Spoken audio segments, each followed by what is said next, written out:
장제스랑 마오쩌둥은 그냥 쟤네들 틈에 있던 애들 중 최후의 2인이야. 그냥 최후의 2인. 저 1차 세계대전 이후부터 1910년대부터 1920년대 30년대 사이에는 장제스 마오쩌둥 수십 명이었던 거예요. 그냥. 근데 그 장제스 마오쩌둥 수십 명이 지들끼리 싸우다가 최후의 2명만 남은 거죠. 장제스랑 마오쩌둥만.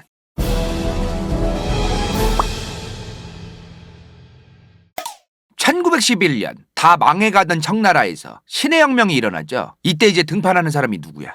이 아저씨, 순원 아저씨가 이제 드디어 등장합니다. 사실 순원이 신의 혁명을 일으킨 건 아니죠. 신의 혁명이 일어나게끔 혁명 기반 세력들을 좀 만들어 놓고 좀 분위기도 조성해 놓고 그리고 미국가 있었어. 이 양반은 그 신의 혁명이 터졌던 그때는 그러니까 이 양반이 일으킨 건 아니나 이 양반이 또 그걸 일으키게끔 여러 가지 좀 상황을 만든 건 또 맞고 좀 요런 상황인 거죠. 이 양반이 미국가 있는데 갑자기 이때 1911년 10월 10일에 신의 혁명이 터진 거야.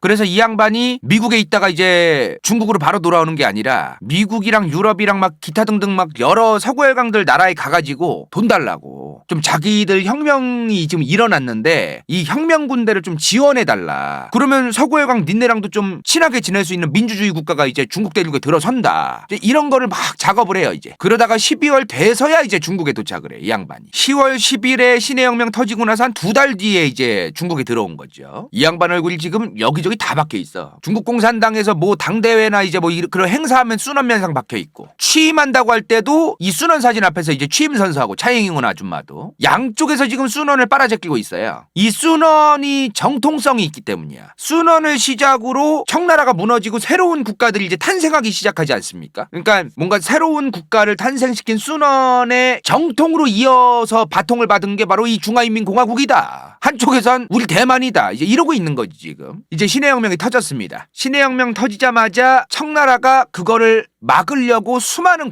군벌들한테 오더를 내렸겠죠. 이게 신의 혁명 터진 직후의 중국 군벌입니다. 신의 혁명이 터졌으니까 이제 끝났다. 우린 이제 이렇게 또 알고 넘어가면 안 된다는 거지. 신의 혁명이 터졌으나 저 수많은 군벌들이 우리에게 편을 먹어줄까? 우리 편이 될까 쟤네가? 근데 요게 일단 시작이고 그리고 몇몇 군벌들은 우리랑 또 맞다이를 깔 거란 말이지. 신의 혁명 세력이랑 또 그것도 빨리 처리를 해야 될 문제고 그러니까 첩첩산중이었다 당시에.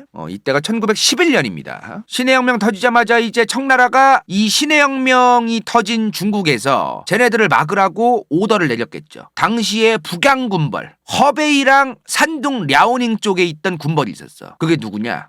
얘요. 위안스카이. 이 양반 또 튀어나와 지금. 저번 시간에 위안스카이 뭐라고 했어요? 청나라의 그 옛날 황제 그러니까 서태후의 아들이 위안스카이한테 서태후를 조지라고 오더를 내렸는데 이 양반이 오히려 서태후랑 편을 먹고 황제를 조졌다 그랬잖아. 줄을 잘 타. 줄을 탈 줄 알아 이 양반이. 청나라가 이 양반한테 신의 혁명 순원들을 다 조지라고 일단 오더를 내렸어요. 청나라 황실이. 근데 또 간을 봅니다. 바로 안 조져요. 그리고 간을 보다가 청나라의 통수를 쳐요. 그리고 이제 만나죠. 순원을 만납니다. 만나서 쇼부를 봐요. 이제 위안스카이야 얘기를 해. 니네 지금 신의 혁명 너네들 순원 니네 지금 힘든 거 안다. 니네가 혁명을 지금 일으키긴 했으나 군사력 이런 거 개털인 거 나도 알아. 그러면 결국에 너네는 군벌들과 힘을 합하기 위해서 노력을 하고 있는 것도 알아. 즉 내가 니네를 도와줄 테니까 대신 이번에 새로운 국가가 탄생하면 그 새로운 정부에 대총통직을 줘. 요거를 얘기를 해요. 그리고 이걸 협의를 봐. 순원이랑 이 신의 혁명 세력들도 오케이를 해. 그걸 어쩔 수 없지. 위안스카이가 안 도와주면 지금 혁명이 시작은 됐는데 결국에는 수많은 군벌들한테 개박살나고 끝날 각인 거야. 도와줄 군벌이 있기는 있었어야 됐단 말이에요. 그래서 순원도 어쩔 수 없이 저 양반한테 대총통을 준다고 이제 쇼부를 본 거죠. 자 그렇게 신의 혁명이 위안스카이의 도움하에 본격적으로 이제 쭉쭉 시작합니다. 일단은 순원의 삼민주의 그런 여러 가지 사상을 기반으로 이게 만들어지죠.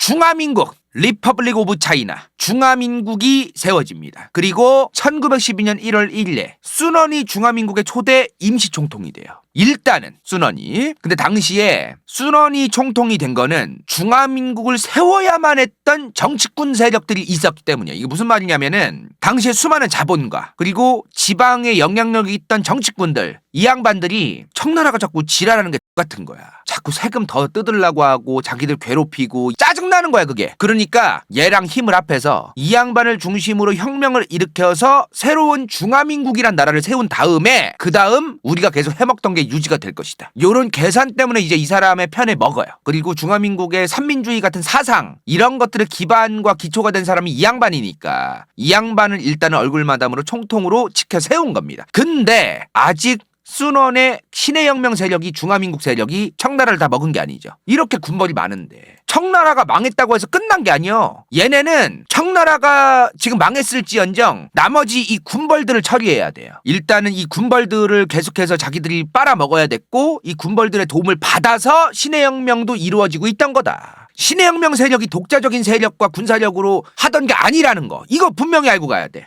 이 양반이 쇼부 보던 거 봐야지 이제. 위안스카이랑 순원이랑 어떻게 쇼부가 됐어. 새로운 정부가 들어서면 대총통 자리 달라고 하던 양반 아니야. 이제 나라가 세워지긴 세워졌으니 본격적으로 순원과 위안스카이가 또 쇼부를 시작합니다. 대총통 주기로 했지 않느냐 빨리 달라고. 얘는 이제 이렇게 얘기하는 거지 위안스카이는. 근데 수많은 신해혁명의 주역들이 저색 대총통 주면 안 된다. 쟤 독재할 거다. 답도 없다 쟤. 절대로 주면 안 된다고 하는데 순원은 그래도 알던 거죠. 계속 마음에 걸리는 거야. 지금 우리가 만약에 청나라 황제까지 퇴위를 시키고 폐위를 시켰다 한들 다른 군벌들이 또 쿠데타를 일으켜서 우리가 개박살 날 수도 있는데 그때 되면 또 어떻게 할 거냐. 그런 걸 여러 가지를 고려해서라도 얘한테 대총통을 주고 얘랑 계속 붙어는 있어야 된다. 그렇게 위안스카이한테 대총통 자리를 주기로 공식적으로 이제 협의를 봅니다. 이제 위안스카이 이 양반은 이제 지가 내가 새로운 중화민국의 대총통이라고 이런 생각이 너무너무 기분이 좋아가지고 이제 청나라 황제의 주변 사람들에게 다가갑니다. 안녕하세요. 저 곧 대총통 될 사람이에요. 하고 이제 간 거죠. 가가지고 당시에 푸이 있죠. 푸이. 자 이제 푸이를 찾아가요. 위안스카이가. 이 당시에 위안스카이가 푸이한테 찾아갔을 때 푸이 나이가 몇 살이었냐면 7살이었어요. 애한테 뭘 얘기할 거야. 그렇게 푸이의 측근들, 푸이를 사랑하고 푸이를 지키고자 하는 그 신하들과 이제 협의를 보죠. 위안스카이가. 스스로 퇴위를 해라. 우리가 멀끄당이 붙잡고 끌어내렸다는 모습 말고 만백성한테 스스로 퇴위하고 중화민국이 들어섰다고 얘기해라. 푸이가 스스로 퇴위를 해가지고 생긴 중화민국의 대총통은 당연히 나다. 요런 그림을 이제 그리고 이제 요런 이제 쇼부를 본 거죠. 그렇게 푸이가 자진해서 퇴위한 거로 해서 1912년 푸이가 퇴위됩니다. 2월 12일에 지금 연도 좀 보면은 좀 빠르게 전개되는 거야. 신해혁명이 일어났고 12월 말에는 순원 중국에 왔고 그리고 2달 뒤엔 푸이 퇴위되고 그러면서 이제 위안스카이는 대총통 자리에 이제 앉는 몇 달 사이에 확 지금 가는 거죠 전개가. 당시에 이제 푸이가 너무 나이가 어려서 당시 태후였던 육류황후라는 사람이 사인을 했대요. 근데요, 이거 재밌는 게 푸이가 퇴위는 했으나 자금성에서 계속 살게는 해줍니다. 이게 무슨 말이냐면은 명목상 이 사람이 통치권은 없어도 과거에 황제긴 하잖아요. 그러니까 자금성에서 계속 살게는 하는 거예요. 민심이 안 좋아질 수도 있잖아. 저 신해혁명 터지기 바로 고작 한 10년 전만 해도 위화단 운동이 있었다 그랬잖아요. 위화단 세력이 뭐요? 앞뒤 안 보고 그냥 청나라 짱! 외세 꺼져! 이러던 애들이 청나라에 바글바글했던 거예요. 걔네들이 그대로 지금 살아 숨쉬고 있는데 지금 갑자기 황제를 퇴위시키고 이제 쳐낸다? 죽이거나? 그러면 안 되는 거지. 언제 어디서 또 쿠데타 세력이 황제를 퇴위시킨 위안스카이라는 명분으로 또 쿠데타 일으킬 수도 있고 그런 여러 가지 또 정치적 계산을 해가지고 퇴위를 하긴 했으나 예후는 이제 또 계속해서 해주면서 자금성에서 계속 살게 하고 그리고 자금성에 사는 게 낫지. 자금성에 살게 해야 감시하고 얘가 뭔 짓거리 하는지 계속 염탐하고 이제 코앞에 둬야 이제 볼 거 아닙니까? 자 그렇게 푸이가 퇴위한 2월 12일에서 고작 이틀 뒤 위안스카이가 중화민국의 대총통이 됩니다. 순원은 당시에 위안스카이가 대총통이 되어도 이런 생각을 했었어요. 저 새끼가 대총통이 되었어도 얘가 독재를 못하게만 우리가 좀 막으면 어떻게 될 수 있다. 대총통 자리를 제가 간다고 해서 무작정 독재를 하겠느냐. 우리가 제가 함부로 독재를 못하게끔 선거도 치르게 하고 이런 여러 가지들 이제 앞으로 하면 된다. 이렇게 이제 생각을 했었어요. 순원은. 그렇게 이제 위안스카이랑 순원이 대총통 자리를 이제 위안스카이한테 주는 거로 협의를 봤던 거예요. 근데 위안스카이가 대총통 되자마자 통수를 칩니다. 자기 측근들만 내각에 앉히고 독재를 대놓게 하겠다고 얘기를 해요. 그래서 순원이 당시에 국민당이라는 정당을 중심으로 활동했었어요. 국민당. 중국 국민당이죠. 이 정당을 중심으로 순원 세력이 있었단 말이야. 이 국민당 사람들이 뭐라고 했겠어. 위안스카이한테 난리를 치는 거야. 막 펄펄 뛰면서 어떻게 이룩한 중화민국인데 네가 뭔데 독재를 하느냐고 막 그러자마자 위안스카이가 국민당 사람들을 다 잡아 족치기 시작합니다. 이때 순원이 일본으로 도망가요. 런을 해. 다 잡아 족치니까 얘가 청나라가 안 그래도 개판이었고 그래서 신해혁명이 일어났는데 이제 빨리 나라의 기반을 다시 다지고 인프라를 다시 재건하고 근대화를 쭉쭉 해야 될 상황에 위안스카이는 지 혼자 헤쳐먹겠다고 또 국민당과 전쟁을 시작하는 겁니다. 이때가 1913년대의 일이에요. 1913, 14년 사이에 있던 일이야 이게. 근데 1914년에 무슨 일이 일어나죠? 1차 세계대전. 1차 세계대전이 일어납니다. 당시에 1차 세계대전 때 뭐였어요? 영국이랑 일본이 영일동맹이었죠. 당시에 영국이랑 일본이 친구였어. 근데 당시 1차 세계대전 때 영국이 누구랑 사이가 안 좋았어요? 독일과 사이가 안 좋으셨던 영국이다. 근데 이 독일과 사이가 안 좋은 영국의 친구가 누구야? 일본이잖아. 독일이 청나라 때부터 해먹던 데가 있었어. 칭다오. 양코첸 칭다오. 그 칭다오 맥주가 저때 생긴 거예요. 지금 칭다오 맥주가 청나라 때 독일 들어가서 맥주 공장을 칭다오에 만들거든요. 그 맥주 공장을 나중에 중화인민공화국이 인수를 하고 접수를 한 다음에 이제 생산하던 맥주가 칭다오예요. 그 독일제 공장에서 시작을 한 거죠. 자, 어찌되었든 청나라 때부터 독일이 해먹고 있었잖아. 칭다오를. 영일동맹이니까 이제 일본이 칭다오를 조지기 시작합니다. 왜? 영일동맹이니까. 우리 일본의 친구 영국을 도와줘야지. 물론 신용만 한 거죠. 그거는 구실만 있던 거지. 일본은 그냥 칭다오를 먹고 싶었던 거예요. 근데 영일동맹이었고 그 동맹 상황에서 영국은 독일을 견제해야 되고 그러니까 일본은 타이밍 맞게끔 이제 칭다오를 들어간 거죠. 명분이 있으니까. 독일 땅이니까 영국도 뭐라고 안 할 거 아니야. 이때 이제 상황이 뭐예요? 대총통 누구라 그랬어? 위안스카이. 위안스카이한테 이제 일본이 연락을 해요.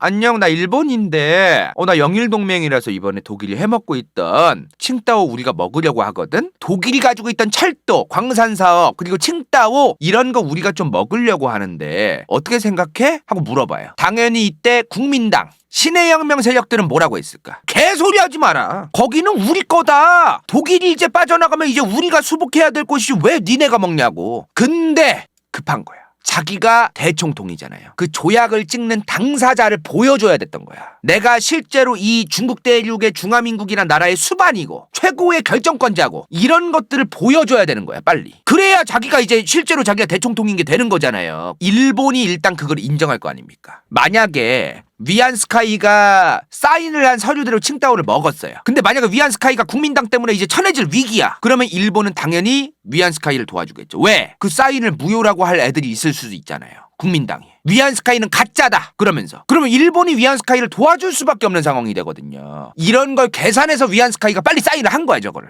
자기도 지금 군벌이었긴 하지만 자기 그 만능이 아니여. 신해혁명 세력이랑 국민당 애들이 어디서 또 힘 키워가지고 자기한테 쳐들어올 수도 있거든. 그러니까 요런 걸 계산해가지고 빨리 사인을 한 거예요. 그리고 일본이 주변국이잖아 당시에. 그 주변국이 또 인정을 했잖아. 위안스카이를 대총통이라고. 인정을 안 할 수가 없지. 지들이 칭다오를 먹어야 되는데.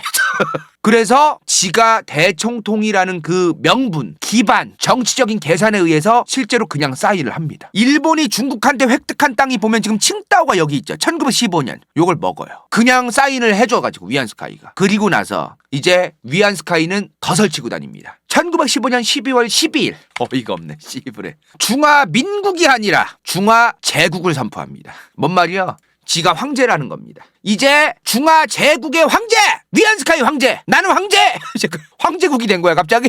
그러자마자 이제 국민당뿐만 아니라 신해혁명 세력뿐만 아니라 중국 대륙에 있던 수많은 민중들이 이제 일본한테 나라를 팔아먹은 새끼, 이제는 황제까지 처하려는 독재자 새끼 그러면서 난리가 난 거야. 난리가. 그래서 중화제국을 선포했던 1915년 12월 12일로부터 한 3-4달 뒤였던 갑자기 또 다시 중화민국으로 바꿔요. 후달려가지고. 이랬다 저랬다 존나해 이 양반도. 후달리니까 한 3-4달 만에 바로 중화민국이고 난 총통이라고 뭐 이러는 거야. 근데 재밌는 게 뭐냐면 이러고 나서 3달 만에 죽어요. 저러고 나서. 병 걸려가지고. 이 사람 죽자마자 이제 무슨 일이 일어났을까? 이때를 노려서 중국 대륙에 있던 수많은 군벌들이 내가 새로운 세상을 만들겠다. 수많은 민중들한테 새치열을 돌리면서 쿠데타를 일으킵니다. 이때가 중국 대륙의 군벌 통치기예요. 이랬습니다. 당시에 중국 상황이 저랬어요. 당시 어떤 상황이냐면은 위안스카이가 대총통으로 했던 그 중화민국이 사라진 건 아니야. 중화민국은 있는 거야 그대로. 위안스카이만 죽었을 뿐이지. 이제 그 다음 총통. 이 총통자리를 두고 이제 연병 난리 치는 거죠. 요때 이 12년 사이에 중화민국 총통이 7번 바뀝니다. 조진 거죠 서로. 이때 갑자기 이 사람이 또 등장해요. 푸이가 갑자기 또 튀어나와. 자금성 구석에 살던 푸이가 갑자기 또 튀어나오고 황제가 됩니다. 1917년에 어떤 군벌이 하나 있었어. 그 군벌이 청나라를 부활시키고 푸이를 다시 황제로 앉혀야 된다. 푸이를 황제로 앉힌 다음에 지가 해먹으려고 한 거지, 솔직한 얘기로. 이 사진이 그때를 기념한 사진이야. 장훈복벽이라고 해가지고 다시 새롭게 푸이를 청나라의 황제로 앉힌 다음 청나라를 부활시킨 그거 기념으로 찍은 사진이에요, 저게. 이때 저 푸이 나이가 12살이었습니다. 그 군벌이 이제 황제 폐하 이제 다시 황제가 되시는 것을 승낙하시고 뭐 이걸 승낙하시고 이 사람을 꽂는 거를 승낙하시고 뭐 이랬겠지. 다 오케이를 했겠지 애가. 근데 자기가 뭘 지금 결정하는지도 잘 몰랐을 거예요 아마. 그리고 나서 11일 만에 다른 군벌들에 의해서 그냥 쳐내집니다. 이 사진 찍고 11일 만에 다시 쳐내진 거야. 이때는 그냥 어떤 상황이었냐면 중국 대륙 내부에서 그냥 수많은 군벌들이 지가 짱 먹겠다면서 개나 소나 다쳐 싸우는 그런 춘추전국 시대라고 생각하시면 돼요. 그냥 우리는 중국 대륙의 근현대사를 볼 때 신의 혁명, 그 다음 순원, 장제스, 마오쩌둥 그런 걸 생각하지만 1차 세계대전이 있었던 때부터 보면은 그냥 이 수많은 군벌들이 싸우다가 장제스랑 마오쩌둥은 그냥 쟤네들 틈에 있던 애들 중 최후의 2인이야. 그냥 최후의 2인. 저 1차 세계대전 이후부터 1910년대부터 1920년대 30년대 사이에는 장제스 마오쩌둥 수십 명이었던 거예요 그냥. 근데 그 장제스 마오쩌둥 수십 명이 지들끼리 싸우다가 최후의 2명만 남은 거죠. 장제스랑 마오쩌둥만. 그러니까 그렇게 보는 게 편해요. 당시 순원이 일본으로 튀어있다 그랬죠 아까. 위안스카이가 국민당 애들 다 조지고 그럴 때 일본으로 도망가 있었댔잖아. 순원이 다시 중국으로 돌아옵니다. 중화민국이라는 국가가 굳건하게 선포되어 있는데 무슨 푸이라는 황제를 새로 앉히고 군벌 니들은 뭔데 쳐싸우고 지금 그러느냐.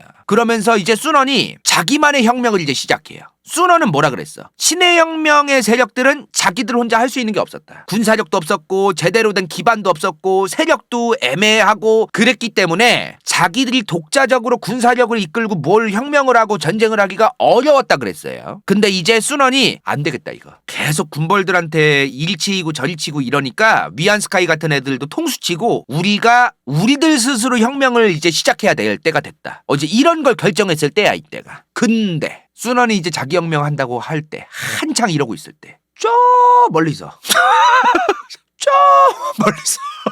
저 멀리서 1917년 11월에 레닌이 볼셰비키 혁명을 일으키고 있던 겁니다. 실제로 볼셰비키 혁명이 성공을 하고 있던 거야 또. 그리고 중국 대륙에도 공산주의가 유입되기 시작합니다. 이 당시 순원은 뭐였느냐? 중화민국이라는 완벽히 근대화되고 세련된 민주주의가 도입된 중화민국을 만들려고 안간힘을 쓰고는 있었죠. 자기 독자적인 혁명 노선을 타고. 근데 무슨 힘이 있어 저 양반이. 저 사람이 무슨 군벌이었던 것도 아니고 군대 세력이 있던 것도 아닌데 당시 뭐야 그러면? 순원을 이용해서 헤쳐먹으려는 군벌. 순원 니까지 거 필요 없어 내가 해먹을 거야 하던 군벌. 이렇게 1917년 8년 내내 싸우고 앉아있던 거죠. 근데 여기서 우리가 분명히 해야 되는 게 뭐냐면 순원이 공산주의자는 아니에요. 순원도 인정한 게 뭐냐면 레닌이 일으킨 볼셰비키 혁명은 국민들의 힘을 결집시켜가지고 혁명만으로 나라를 새로 세운 거 아니냐. 이거 하나 진짜 인정해야 된다 라고 순원도 인정을 해요. 그리고 나도 이제 군벌 따위한테 힘을 빌리지 않고 오로지 민중의 힘만으로 혁명을 일으킬 수 있도록 민중들의 힘을 내가 결집시키고 민중을 끌어모으기 위해서 내가 어떻게 해야 될까? 뭐라고 얘기를 해야 될까? 라는 고민을 하기 시작해. 이때가 1918년이에요. 그러다가 1919년 10월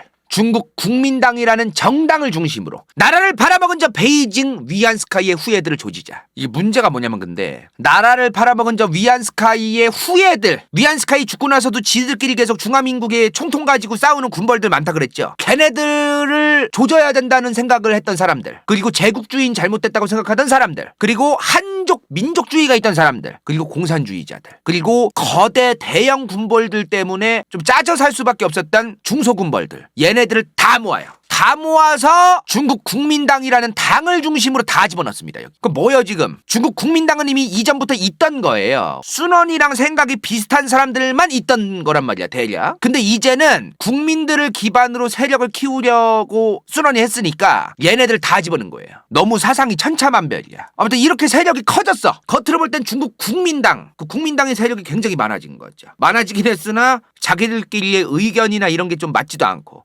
그런 게 있었어요. 자, 이제 순원이 중국 국민당의 세력을 점점 키우고는 있었습니다. 근데 당시에 레닌이 순원에 주목합니다. 당시에 레닌이 어떤 상황이었냐면 국제 왕따였어요. 공산주의 국가잖아. 엄청나게 큰 공산주의 국가 소련. 수많은 서방 진영 국가들이 소련, 레닌의 국가를 좋게 보진 않았어요. 왜? 저 공산주의 혁명을 다른 나라에도 수출할까 봐. 레닌 저 새끼 저거 공산주의 혁명 우리나라에도 수출하면 된다 우리도 지금. 그래가지고 국제 왕따를 시키고 막 그랬어. 이때 레닌이 머리를 잘 굴려요. 레닌이 만들었던 소련 이전에 러시아가 있었죠. 러시아가 어떤 나라예요? 2차 편전쟁 이후에 청나라 후려쳐가지고 아무르주랑 연해주를 얻은 나라예요. 러시아가. 레닌이 이제 순환한테 얘기합니다. 우리가 과거에 청나라 너네랑 했던 텐진 조약 같은 모든 불평등 조약을 포기하겠다. 당시 중국 국민당에 누구누구 들어가 있댔어. 그 중국 국민당에 있던 민족주의자, 국가주의자, 한족 민족주의자 막 이런 사람들이 막 국뽕에 환장을 해가지고 막 레닌이 괜찮은 사람이다 저 사람. 레닌 저 사람 생각보다 저 사람이 뭐 공산주의 사상 같은 게 있어서 그렇지 소련이 꽤 괜찮은 나라다 저기. 그러면서 당시 중국 국민당 그리고 중국 대륙으로 공산주의가 더 들어옵니다. 소프트 파워가 이래서 중요해요. 당시 소련, 이제 소련이 아직 만들어지긴 전인데 그냥 소련이라고 할게요. 당시 레닌의 소련, 그 공산주의 국가에 대한 이미지가 좋아지니까 당시 중국 대륙에 있던 사람들이 공산주의가 뭔지를 어떻게 알아? 1920년대만 해도 공산주의가 어떤 거고 이런 거에 대해서 잘 몰랐어요 사람들이. 1920, 30년대만 해도 공산주의에 대한 이미지는 뭐 새로운 뭐 또 이론인가 보네, 새로운 이데올로기인가 보네, 그냥 그 정도였어요. 근데 러시아, 소련의 이미지가 좋아지니까 그 공산주의가 이제 중국 대륙으로도 많이 이제 들어오는 거죠. 이때부터 공산주의가 그룹들이 형성되기 시작해요. 중국에서 공산주의 모임 아니면 세력 뭐 이런 그룹들이 계속해서 형성되기 시작합니다. 이거 너무 급변이에요. 확 바뀌어 지금. 그죠? 자, 지금 연도를 좀 봅시다. 당시 상황이 대략 이런 거예요. 지금 신해혁명 터지고 푸이라는 황제는 바로 나가리 되고 위안스카이 설치다가 순원은 일본 도망가고 그리고 위안스카이가 죽자마자 또 엄청나게 많은 군벌들이 지들 멋대로 나대다가 순원 다시 중국으로 돌아오고 독자혁명하겠다고 하는데 군벌들은 또 지들 멋대로 또 나대고 있고 레닌은 중국 대륙에 공산주의 수출하고 있고 너무너무 복잡했던 중국 대륙입니다. 진짜로 당시에. 순원의 국민당이 당시 뭐라 그랬어? 순원이 자기 세력을 키우려고 다 짬뽕했다 그랬죠. 어땠겠어요? 의견 통합이 안 돼. 사공이 너무 많아 사공이. 그러다가 저 국민당 내부에서 이제 순원이랑 사이가 더러워졌던 군벌이 쿠데타를 일으킵니다. 1922년 6월에 또 쿠데타가 일어나요. 순원 주변에서. 그러니까 순원이 이때도 상하이로 도망갑니다. 또 도망가. 개판이야 이때. 상상만 해도 너무 복잡해. 지금 이렇게 세상이 빨리빨리 바뀌면 당시 중국 대륙에 살던 민중들 입장에서 과연 지금 자기들이 지금 현재 살고 있는 이 시대 오늘이 어떤 날인지를 과연 파악할 수 있었을까? 당시 민중들이 상황 파악을 하고는 있었을까? 몰랐을 것 같아. 나라 꼴이 어떻게 되고 있는 건지. 공산주의는 또 뭐여? 순원에 삼민주의가 있다는데 또 중화민국은 또 뭐고? 국민당은 또 뭐고? 군벌들이 또 저기서 쿠데타 일으켰는데 쟤네는 또 뭐고? 복잡했을 것 같아. 순원이 이제 상하이로 도망을 가서부터 도피 생활을 시작합니다. 제대로 된 군사력과 중앙 구심점 역할을 순원이 거의 못했던 거죠 그동안. 근데 이때 순원이 소련의 공산주의자들이랑 만나요. 당시에 상황이 뭐냐면 대략 베이징을 먹고 있던 중화민국, 그러니까 위안스카이가 대총통하던 그 중화민국이 있죠. 위안스카이 죽고 나서 그 아래에서 또 지들끼리 또 싸우면서 우리가 정통정부다 이지랄하고 있던 애들, 걔네랑 그 외에 또 군벌들, 그리고 순원의 국민당 대 또 국민당 내부 분열, 요런 상황이었다 그랬어요. 그죠? 대충 이제 감오시죠. 근데 당시에 베이징을 먹고 있던 저 위안스카이 죽고 난 중화민국, 쟤네들은 서구열강이랑 친하게 지내고 싶어 했었어. 소련은 싫다. 서구열강이랑은 친해지자. 좀 요런 느낌이야 얘네가. 지들이 공식 정부 되겠다고 총통해 먹겠다고 지들끼리 뒤져라 쿠데타 일어나고 그 연병은 떨면서 또 서구열강이랑은 친하게 지내려고 했다. 왜? 알고 있었거든. 서구열강이 전세계 짱이라는 걸. 얘네한테 우리 베이징 정부, 베이징 중화민국 정부가 정통정부다. 하나의 중국 원칙에 의해서 우리가 하나의 중국이고 우리가 원래 중국이다. 요런 거를 정통정부로 인정받으려고 난리를 치고 있었어 얘네가. 빨리 서구열강들하고 외교관계도 수립하고 인정도 받고 이러려고 했던 거죠. 그러면 지금 당시에 순원은 무슨 생각을 해야 됐을까? 순원의 국민당은 얘네가 서구열강이랑 친해지려고 하니까 순원은 공교롭게도 정반대의 소련 공산주의자랑 친해져야 됐던 겁니다. 어쩔 수 없이 지금 어차피 이 베이징 정부는 서구열강들하고 친하게 지내고 있고 우리가 이 세력을 무너뜨리려면 어쩔 수 없이 우리의 세력을 늘리기 위해서는 서구열강이 우리를 도와주진 않을 거 아니야. 그러면은 소련과 친해질 수밖에 없다. 그리고 당시 소련은 중국 대륙에 지금 이렇게 크게 두 개가 있네? 어마무시하게 큰 공산주의 국가가 들어서게 하려면 소련 입장에서도 얘네를 선택하는 게 나쁜 게 아닌 거예요. 베이징 정부는 자기들하고 친해질 생각이 없었잖아. 근데 순원은 오히려 소련이랑 친해지고 공산주의 세력에게 도움을 요청하고 있으니 순원이랑 친하게 지내서 중국 대륙에 엄청나게 큰 친소련 정부가 들어서고 공산주의 정부가 들어서게 하는 것도 나쁘지 않다. 그렇게 1923년 1월 26일 상하이에서 순원이 소련과 만납니다. 근데 소련이 저때 순원을 만나가지고 이런 조건을 걸어요. 우리 소련이 순원 너네들을 군사적으로든 뭐로든 지원을 할게. 근데 연소용공을 해줘. 연소용공. 소련과 연합하고 공산당을 용인해라. 인정해줘라 이 말이야. 너네 중국 국민당 하나의 당으로서 지금 가는 거 아는데 그 국민당이라는 그 당 내부에 공산당 세력들도 들어가게 용인해줘라. 그 얘기입니다. 그리고 이거를 용인하는 대신 볼셰비키 혁명의 노하우와 선동 방법도 전수해줘요. 왜 그랬을까? 왜 연소용공을 하자고 했을까? 소련과 연합하는 대신 공산당을 용인해라. 순원한테 왜 저런 얘기를 했을까요? 중국 대륙에 있던 공산주의자들이 지들끼리 세력을 키우기 어려우니 국민당이라는 큰 결집체 안에 들어가서 그 안에서 선동하면 된다. 요 생각을 한 거예요. 이게 바로 1차 국공합작입니다. 국민당과 공산당이 이제 연합을 했다는 의미죠. 대신에 이제 순원은 이 중국 국민당이 소련으로부터 이제 지원을 받고 군사훈련이라던가 대표단도 파견해주고 서로 간에 지원해주는 것들을 훨씬 더 긴밀하게 하고 이런 것들을 했던 거죠. 이때부터 소련이랑 순원이 서로 자주 만나요. 근데 소련에서도 레닌이 직접 오진 않았을 것이고 순원도 소련으로 본인이 직접 가진 않았을 거 아닙니까? 소련에서도 대표단이 따로 올 것이고 순원의 대리인이 또 소련으로 대신 갈 것이고 그죠? 순원과 소련이 교류할 때 순원을 대표해서 순원을 대신해서 소련에 갔던 사람 그 사람이 누구였냐면 장제스입니다.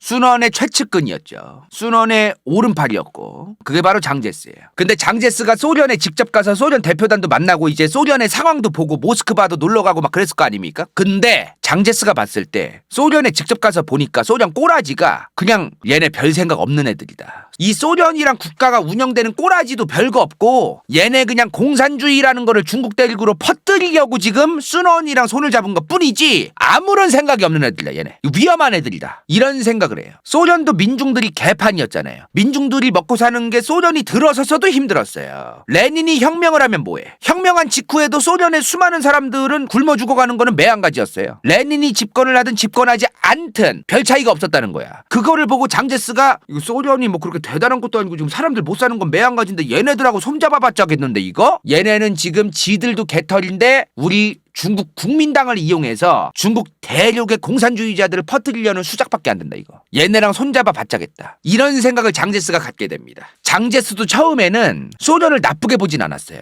아까 뭐라고 했어? 2차 아편전쟁 이후에 러시아랑 청나라가 했던 불평등 조약까지 해제해주겠다고 막 레닌이 얘기했다 그랬잖아요. 소련이. 장제스가 권력욕이 어마무시하던 사람이야. 근데 이 사람이 소련과 공산주의에 실망해서 저 공산당을 싫어했다기보다도 지금 소련 공산당의 오더 에 의해서 중국 공산당이랑 중국 국민당이 힘을 합하고 있잖아요. 근데 장제스가 볼 때는 저 중국 공산당 애들이 언젠가는 우리 중국 국민당을 다 집어삼킬 거다. 공산당이 국민당에서 헤쳐먹으면 이 사람이 할 수 있는 게 뭐가 있어? 지가 헤쳐먹기 위한 이 국민당이 사라지면 안 되는 거야. 장제스도. 그 장제스가 무슨 민주주의자고 자유주의자고 그래서 싫어하는 건 아니다. 이건 또 구분할 필요가 있어요. 자기가 해먹을 수 있는 이 국민당이 계속 존재해줘야 되는데 이 공산주의 세력이 또 국민당의 등에 칼을 꽂겠구나. 요런 것 때문에 이 국공합작, 국민당 공산당의 연합과 합작을 반대했던 겁니다. 장제스는 그래서 국공합작을 반대했어요. 1차 국공합작 때부터도 장제스가 순원한테 이거 국공합작 하면 안 된다. 근데 순원도 그거를 알고 있었을 가능성이 충분히 있어요. 근데 어쩔 수 없죠. 당시 중국 국민당 혼자만으로 뭘 합니까? 소련의 지원이 없으면 아무것도 못 하는데. 그러면 소련이 요구하는 대로 중국 공산당을 용인해 줄 수밖에 없던 거죠. 지금이야 국공합작을 하지만 언젠가는 사이가 갈라질 게 또 뻔했다. 없던 그런 게 있었습니다. 가끔 순원이 잘못했다, 공산당하고 이제 힘을 합했으면 안 됐다, 뭐 이런 말 쉽게 하시는 분들이 있는데, 당시 순원의 중국 국민당 상황은 공산당이랑 연합을 안 하고는 아무것도 할 수 없었어요. 소련의 지원을 받지 않으면 진짜 개털이었기 때문에 상황적인 게 또 있었다는 거, 우리가 또 이런 걸 좀 알고 넘어가야 돼요. 자, 그렇게 장제스가 소련 갔다 오자마자 1920년대 초부터 순원한테 이거 공산주의 애들이랑 힘 합하면 된다 이거. 근데 순원은 지금 상황에서는 어쩔 수가 없다. 소련과 힘을 합하지 않으면 우리가 뭘 할 수 있겠느냐. 둘째로 지금 상황에서 어차피 중국 공산당 쟤네는 공산주의 체제를 정착시킬 수 없다. 산업화도 안 되어 있고 민중들이 배고프고 봉건지서 같은 군벌들이 지금 바글바글한데, 지금 장제스가 북벌하기 직전 1928년의 군벌이에요. 지금 이런 상황에서 군벌들도 아직 저렇게 살아있는데 공산주의자들이 무슨 힘으로 공산주의를 저기서 정착을 시키겠느냐. 그냥 어차피 정착도 못하고 공산주의를 퍼뜨릴 수도 없는 얘네들을 우리가 인정해주는 대신에 소련의 지원을 받으면 되는 거다 라고 순원은 생각을 했던 거죠. 당시 순원의 계산으로는 저는 상당히 합리적인 생각을 했다고 저는 생각을 해요. 물론 그렇게 잘 안 됐지만, 순원이 생각한 대로 흘러가진 않았지만, 어찌되었든 당시에 군벌이 저렇게 바글바글했던 상황까지 고려를 한다면 순원의 생각도 합리성이 없는 건 아니었다. 우리가 지금 중국 공산당이랑 힘을 합해서 베이징만 밀어내면은 이제 그때부터는 우리 세상이다, 그렇게 봤던 거예요. 순원은 요 당시에 이제 개듣보였던 중국 대륙에서 마오쩌둥이 등판합니다. 어찌되었든 지금 중국 국민당하고 공산당이 힘을 합하면서 국민당의 중앙집행위원회, 국민당 중앙집행위원회의 24명 중에 몇 명은 무조건 공산당 출신으로 뽑았어야 됐었어요. 당시에 저 중에 7명이 중국 공산당 출신이었어. 여기에 마오쩌둥이 있었습니다. 이때가 1920년대 초반이에요. 자, 제 이해관계가 분명해요. 좀 복잡하실 테니까 한 번만 더 설명드리면, 자, 순원과 소련만 기억하면 돼요. 일단 지금 순원은 뭐야? 소련이 공산주의를 퍼뜨리려고 하는 걸 나도 알고는 있으나 어차피 못 퍼뜨린다 얘네. 소련이 원하는 대로 해주고 대신 소련이 지원해주는 거 받아먹자, 이 계산을 순원이 한 겁니다. 소련의 계산은 이런 거죠. 당장 공산주의가 정착되긴 어렵다. 근데 지금 현재로서는 공산주의자들도 퍼지기도 어려우니 지금 중국 대륙에서 가장 유명하고 얼굴마담 역할을 하는 순원의 국민당 안에서 기생을 하면서 훗날 중국 대륙을 국민당이 다 먹었을 때, 그때 공산당 위주로 당을 장악하고 중국 대륙을 먹으면 된다. 상황이 지금 이해관계가 이랬던 거야. 둘이 지금 상황이.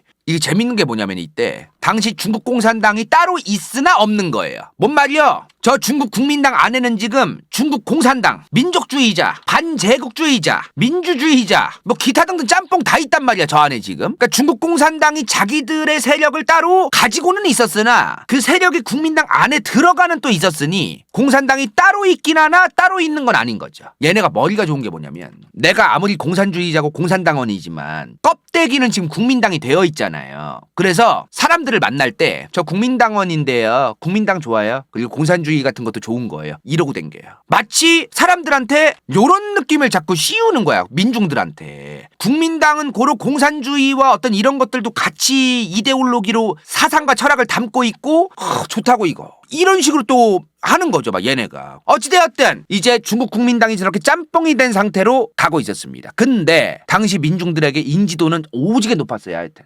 내부는 짬뽕이었으나 껍다구로는 하여튼 중국 대륙 안에서 민중들한테 인지도는 짱 먹었다. 근데 이러다가 순원이 죽습니다. 지병으로. 순원이 1925년 3월에 죽어요. 이제 무슨 일이 일어날까? 당시에 지금 상황은 중국 공산당이든 국민당이든 그 짬뽕이든 간에 그 짬뽕 국민당이 힘을 다 같이 합해서 빨리 베이징을 먹고 다른 군벌들도 쳐내야 됐죠. 그죠? 아직은 지금 일본이랑 맞다이 까고 그럴 때는 아니에요. 그죠? 만주사변이 일어날 때도 아니니까. 일단 간단하게 보면 이런 상황이었던 거예요. 일단은 지금 청나라 때부터 있던 군벌들, 저 중국 군벌들 대 중국 국민당입니다. 표면적으로는 그랬어요. 표면적으로. 중국 국민당을 따르는 수많은 국민들이 좋아하던 순원이 죽었단 말이야 지금. 문제는 순원이 후계자를 정한 적이 없다는 겁니다. 중국 국민당 안에서 순원이 후계자를 정하지 않고 죽었기 때문에 이제 국민당 안에서 지가 후계자라면서 오지게 경쟁을 할 그런 이제 타이밍이 오겠죠. 문제는 당시에 장제스가 상당히 예민한 상태였다. 엄청 예민했어요. 이미 순원이 죽기 전부터 언젠가는 저 공산당이 우리 국민당을 조질 거다. 그리고 지가 해먹고 싶었거든. 장제스는 순원이 죽기 전부터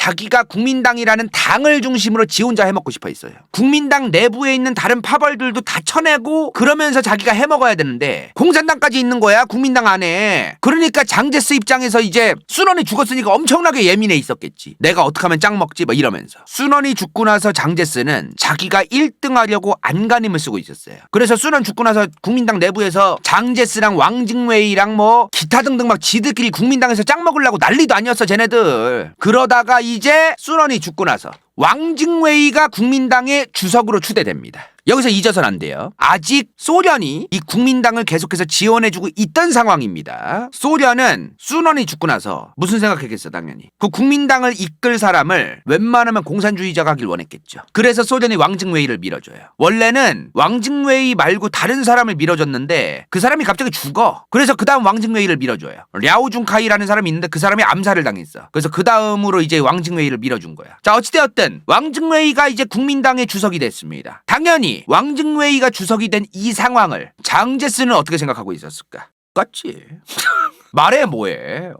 말모. 근데 실제로 왕징웨이가 주석이 되자마자 중국 국민당이 소련의 지원 아래 공산주의자들이 장악하기 시작합니다. 공산주의자들이 장악을 하기 시작하니까 장제스 입장에서 빨리 이거 내버려두면 안 된다. 이거 이러다가 국민당이라는 당에서 나 장제스가 이제 해먹을 수 있는 기반 자체가 다 사라진다. 이게 좀 있으면 빨리 이 공산주의자 새끼들을 다 조져야 된다. 이 새끼들. 요런 일이 있었어요. 이게 장제스의 자작극이란 얘기도 있고 아니면 실제로 이제 의사소통의 부재 때문에 오해가 생겼다는 얘기도 있고 얘기가 많아. 중사남 사건이라는 게 있었어. 보면은 여기 광저우 있죠. 광저우고 여기가 마카오고 여기가 홍콩이에요. 여기가 홍콩인데 여기에 황푸 군관학교라는 학교가 있었어. 당시 중국 대륙의 최초의 군사학교였고 최고의 군사학교였어요. 근데 이 황푸 군관학교에서 해적들이 자꾸 나대니까 이 해적들을 쫓기 위한 순시선 파견 요청이 들어왔어. 순시선 좀 한 척 보내달라 그래요. 근데 의사소통에 실수가 있었어. 순시선이 아니라 군함이 파견된 거야. 황푸 군관학교 입장에서는 아니 웬 군함? 여기 원래는 순시선 하나 오기로 했는데 무슨 군함이 왔어? 이러고 황당해 있는데 당시 황푸 군관학교의 교장이 누구였냐면 장제스였습니다. 순시선 보내달라고 했는데 군함이 온 거야. 교장인데 저 사람이 당시에 국민당 군대 내부에서 꽤 높은 자리였거든. 장제스가 저 군함을 보자마자 공산당 애들이 쿠데타 일으켜라나 보다. 장제스가 독단으로 갑자기 계엄령을 선포합니다. 이거에 대해서 얘기가 많아. 장제스가 지가 헤쳐먹으려고 기회를 엿보고 있었으니 공산당이 저 군함 보내가지고 나를 체포하려는 그런 이상한 그 구실을 삼아서 계엄령을 선포한 것이다. 아니다. 실제로 장제스가 계엄령을 선포할 만큼 위협을 느꼈을 것이다. 얘기가 많아요. 장제스의 자작극인지 아니면은 장제스가 유난을 떤 건지 그건 이제 확실하진 않아. 그렇게 장제스의 계엄령이 시작되고 장제스가 중국 국민당 내부를 다 족칩니다. 나갈 새끼는 나가자 국민당에서. 공산당 애들부터 다 쳐내라. 저 새끼들 나라꼴 개판 만들 원흉이다 원흉. 저 중국 국민당 안에 들어온 저 공산당 간부 새끼 다 쳐내 저 새끼. 어디 니들이 여길 들어와 있냐고 막. 계엄령 선포하자마자 다 조져요 막. 그렇게 장제스가 계엄령 이후에 국민당 국민혁명군 총사령관이 됩니다. 이제 중국 국민당에서 짱 먹은 거죠 장제스가. 이제 중국 국민당 혼자서 저 공산주의자들부터 쳐내고 장제스를 중심으로 북벌이 시작됩니다. 북벌. 당시 뭐라 그랬어요? 장제스가 지금 여기 보면은 장제스가 여기 먹은 거야 지금. 장제스 군벌 있잖아. 이거를 시작으로 이제 여 위쪽으로 올라가는 거죠. 이제 장제스가 북벌을 시작해요. 다른 군벌들 이제 정리할 애들 정리하고 우리 편에 들어올 애들 들어오게 하고 이러면서 이제 올라가기 시작하는 거지. 이때 마오쩌둥 이거 뭐고 다 팽당했죠. 중국 국민당 안에 있던 모든 공산당원들이 대부분 다 그냥 내쳐집니다. 그냥 이쯤부터 중국 국민당과 중국 공산당이 힘을 같이 합해서 뭐 중국 대륙을 같이 뭐 힘을 합해서 뭐 조지자 뭐 먹자 다 필요 없어. 이제 이때부턴 장제스 혼자 다 해먹는 거예요. 당시 중국 국민당 내부에서도 공산주의자가 이제 다 내쳐졌으니까 공산주의자가 이제 없을 거 아니에요 거의. 근데 장제스가 너무 나대니까 국민당 내부에서도 장제스가 너무 짜증나고 지 독단으로만 하니까 족같아서 중국 공산당이랑 편먹고 중국 우한에서 자기들끼리 정부를 설립합니다. 그리고 얘네가 상하이에 가서는 대뜸 영국, 프랑스, 미국, 일본 막 이런 외교관들 조지고 약탈도 하고 외국인들 괴롭히고 막 그래요. 장제스가 오다 내린 게 아니잖아 저게. 근데 얘네가 이제 이 외교관들을 괴롭혔으니까 영프, 미국, 일본 같은 나라들이 장제스한테 얘기를 해요. 니네 뭐냐고. 우리 외교관들 왜 괴롭혀. 배상해. 책임져. 장제스는 어이가 없는 거지. 우리가 한 게 아닌데 저 공산주의자 새끼들이 한 건데 왜 우리한테 배상을 하라고 하느냐. 근데 오케이 우리가 배상하는 건 좀 어이없고 니네가 안타까운 일을 겪었으니 우리가 한 건 아니니까 우리가 직접 쟤네들을 조지겠다. 장제스는 공산주의자들을 조지고 싶어서 이미 이전부터 혈안이 되어 있었는데 마침 공산주의자들이 영국, 프랑스, 미국, 일본 외교관들 조지고 상하이에서 외국인들을 괴롭혔다는 거야. 약탈하고 너무나 좋은 명분이 생긴 겁니다. 장제스가 중국 국민당 안에서 완벽하게 자기 혼자 해먹을 순 없었어요. 자기가 군대 총사령관이고 그래도 장제스를 견제하려는 사람들이 아직 남아는 있었단 말이야. 중국 국민당에. 장제스가 아예 쿠데타를 일으킵니다. 다 쳐내요. 장제스의 말에 토단다? 쳐내. 장제스의 쿠데타가 일어납니다. 이때부터 진짜 장제스 세상이에요. 국민당은 고로 장제스, 장제스는 고로 국민당이야. 27년 4월 12일부터 멸공 반공을 표방하는 중국 국민당의 장제스 시대가 시작됩니다. 그리고 난징 정부를 수립해요. 난징을 수도로 하는 난징 국민당 정부를 수립합니다. 장제스 아까 뭐라고 했어? 베이징까지 올라간다 그랬잖아. 이 군벌 새끼들 다 쳐낸다고. 근데 장제스가 계획을 바꿉니다. 공산당부터 조져요. 그냥 상하이 광저우의 공산당원들 다 잡아가지고 처형하고 공산당원 죽였다고 항의하잖아? 그럼 그 시민들한테도 기관총 쏴갈기면서 다 작살내요. 대대적인 숙청에 들어가요. 장제스가. 아마 장제스의 계산이 뭐였냐면 저게 우리가 북벌을 하려면 여기 있는 군대를 다 끌고 이제 위로 올라가는데 상하이라던가 요 아래쪽에서 공산당 애들이 설치고 댕기면 북벌에 지장이 생긴다. 초벌로 일단 다 쏴 갈겨놔야 된다. 공산당 애들부터 반장제스 세력 다 잡아가지고 조진다. 이거부터 계산을 했던 거예요. 아까 뭐라 그랬어? 원래는 국민당이었는데 장제스랑 사이가 안 좋아져서 아싸리 공산당으로 가자 해서 공산당 애들이랑 결탁한 반장제스 세력. 얘네들 지금 공산당이랑 결탁해서 우한을 수도로 해서 우한 정부 세워놨댔죠. 얘네가 지금 장제스가 북벌을 안 하고 있다. 왜 북벌을 하려고 한 거냐면은 베이징이 수도잖아. 어찌됐든 레알 수도가 베이징이잖아요. 그 베이징을 먹어야 실질적으로 내가 이 나라의 제대로 된 정부다. 이걸 내세울 수 있는 거야. 이 베이징을 빨리 안 먹으면은 누군가가 또 튀어나와가지고 먼저 베이징 먹고 봐봐라 국민들이여 내가 베이징 먹었다 이제 내가 지도자다 나를 따르라 해서 세력을 키워놓으면 장제스도 나중 가서 죽을 수도 있고 중국 공산당 애들도 작살날 수 있고 이런 상황인 거야 지금. 그러니까 장제스고 뭐고 다들 지금 북벌 베이징 먹어야 된다고 난리가 난 거야 지금. 근데 원래는 국민당이었는데 반장제스가 되어서 공산당과 결탁했다는 그 우한 정부 세력 있죠. 얘네가 이 생각을 한 거야. 장제스 지금 공산주의자들 조진다고 상하이랑 남부에서 바쁘다 지금. 우리가 먼저 북벌하자. 요 생각을 합니다. 자기들이 먼저 베이징을 먹으면 정통성을 얻을 거라고 생각을 했던 거지. 민심을 얻고. 그래서 저 우한 정부가 먼저 베이징으로 쳐들어가요. 쳐들어가서 베이징에 원래 있던 그 군벌들하고 뒤져라 싸워. 얘네가 먼저 요렇게 올라가요. 얘네가 지금 먼저 이 주더라는 군벌을 중심으로 한 이 우한 정부가 먼저 북벌을 하러 가니까 장제스는 지금 상하이랑 요 아래쪽에서 바빴단 말이야 장제스가. 근데 얘네가 지금 북벌하러 베이징으로 갔대. 그러자마자 장제스가 어떻게 했을까? 바로 우한으로 갑니다. 우한을 그래서 먹어요. 1927년 7월 23일에 우한을 먹습니다. 그리고 그 우한 지역에 있던 소련 관계자들을 다 쳐내요. 중국 공산당 관련된 애들도 다 잡아가지고 또 조지고. 그리고 나서 이제 본격적으로 이 중국 대륙에서 장제스의 국민당 대 공산주의자들의 국공 내전이 시작됩니다.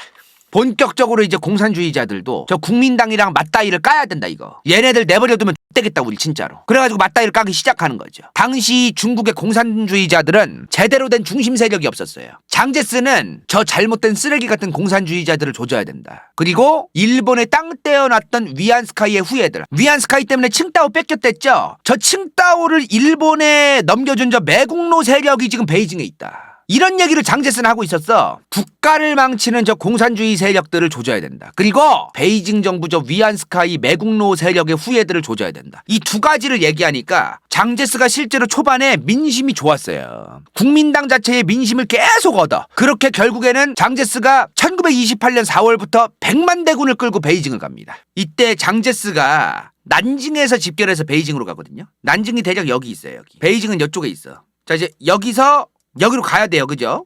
베이징이 저기 있으니까. 가려면 어떻게 가야 돼? 직선으로 가면은 이렇게 가면 돼요. 그죠? 이렇게 뚫고 가면 되는데 당시에 요 지역에 누가 있었어? 일본이 있었죠. 일본이 지금 비안스카이한테서 받은 저 칭다오를 중심으로 철도도 계속 깔고 여러모로 해먹으려고 하고 있었어요. 그래서 당시 일본 입장에서는 장제스가 절대로 중국 대륙을 먹으면 안 되는 거야. 왜? 당시 베이징 정부는 일본이 이렇게 하는 걸 내버려 뒀거든요. 근데 저 정부를 무너뜨리고 장제스가 베이징을 먹는데 일본 입장에선 그걸 막아야 되는 겁니다. 자기들이 지금 칭다오에서 하고 있던 이 수작업들을 장제스가 다 말아먹게 생긴 거야 지금. 그러니까 중국이 이 군벌들로 갈라진 형태로 계속 가길 원했어요. 일본은. 장제스란 인물을 중심으로 중국 대륙이 통합돼서 힘이 너무 세지면 안 되는 거야. 일본 입장에서는. 장제스가 민심을 근데 왜 얻고 있댔어? 일본이 지금 칭다오에서 저렇게 설치고 있는 거를 베이징 정부는 내버려 두고 있다. 칭다오를 팔아먹은 저 매국노 새끼들을 처단해야 된다면서 장제스가 민심을 얻고 있었단 말이야. 일본이 장제스를 막으려고 이 산둥성 쪽에 군대를 파견합니다. 근데 장제스가 이제 올라가다가 군대 조금만 깔아두고 이제 돌아가요. 장제스가 볼 때 그냥 저 일본 쟤네랑 지금 싸워서 힘 뺄 필요 없다. 베이징 빨리 가야 된다 지금. 뭐 엄청 많이 우회한 건 아니고 살짝 비껴가요. 그렇게 베이징을 장제스가 개박살냅니다. 개박살내고 장제스가 거의 다 먹어요. 이제 다른 군벌들도 장제스한테 이제 대가리를 숙이고 장제스한테 자기 땅도 내드리겠다고 이제 얘기하는 군벌들도 생기고 있었습니다. 당시에 지금 보면은 베이징을 장제스가 먹었더라도 지금 영토 보면은 요 베이징 있는 데까지 다 먹고 있는 얘요. 누구요 지금? 장쩌린, 동북삼성, 야오닝성, 지린성, 헤이룽장성 여기에 군벌이 장쩌린이에요. 장쩌린. 당시에 장제스가 베이징을 먹을 때 장제스가 베이징을 먹고 난 다음에 장쩌린이 일본한테 암살을 당합니다. 장쩌린이 장제스랑 맞다이를 안 깐 건 아니에요. 장쩌린도 저 베이징을 자기가 계속 먹고 있으려고 장제스랑 계속 싸웠는데 함락이 당했네? 어찌돼도 어쩌겠어. 근데 일본 입장에서 볼 때 그렇다고 이 장쩌린이 자기들 마음대로 움직이는 사람은 아닌 거야. 일본 마음대로 이 만주 지역에서 움직일 사람이 장쩌린도 아니고 장제스도 아닌 거예요. 둘 다 일본 입장에서는 없애야 되는 겁니다. 그 중에 하나를 빨리 없앤 거예요. 장쩌린 얘가 일본 마음대로 움직이지 않을 바에는 장제스한테 저 땅 다 먹히기 전에 장쩌린이 장제스한테 항복하기 전에 우리가 먼저 빨리 죽여야 된다. 그리고 죽여요. 일본이 열차 폭파 테러로 저 장쩌린을 엄청나게 크게 다치게 해요. 그래서 그 며칠 못 가고 죽어 장쩌린이. 장제스가 이 베이징까지 먹었어. 이 판국에 이제 이 동북삼성을 어떻게 해야 될까? 어떻게 해줘야지 장제스한테 빨리. 장쩌린이 죽고 나서 이제 아들내미가 이 동북삼성을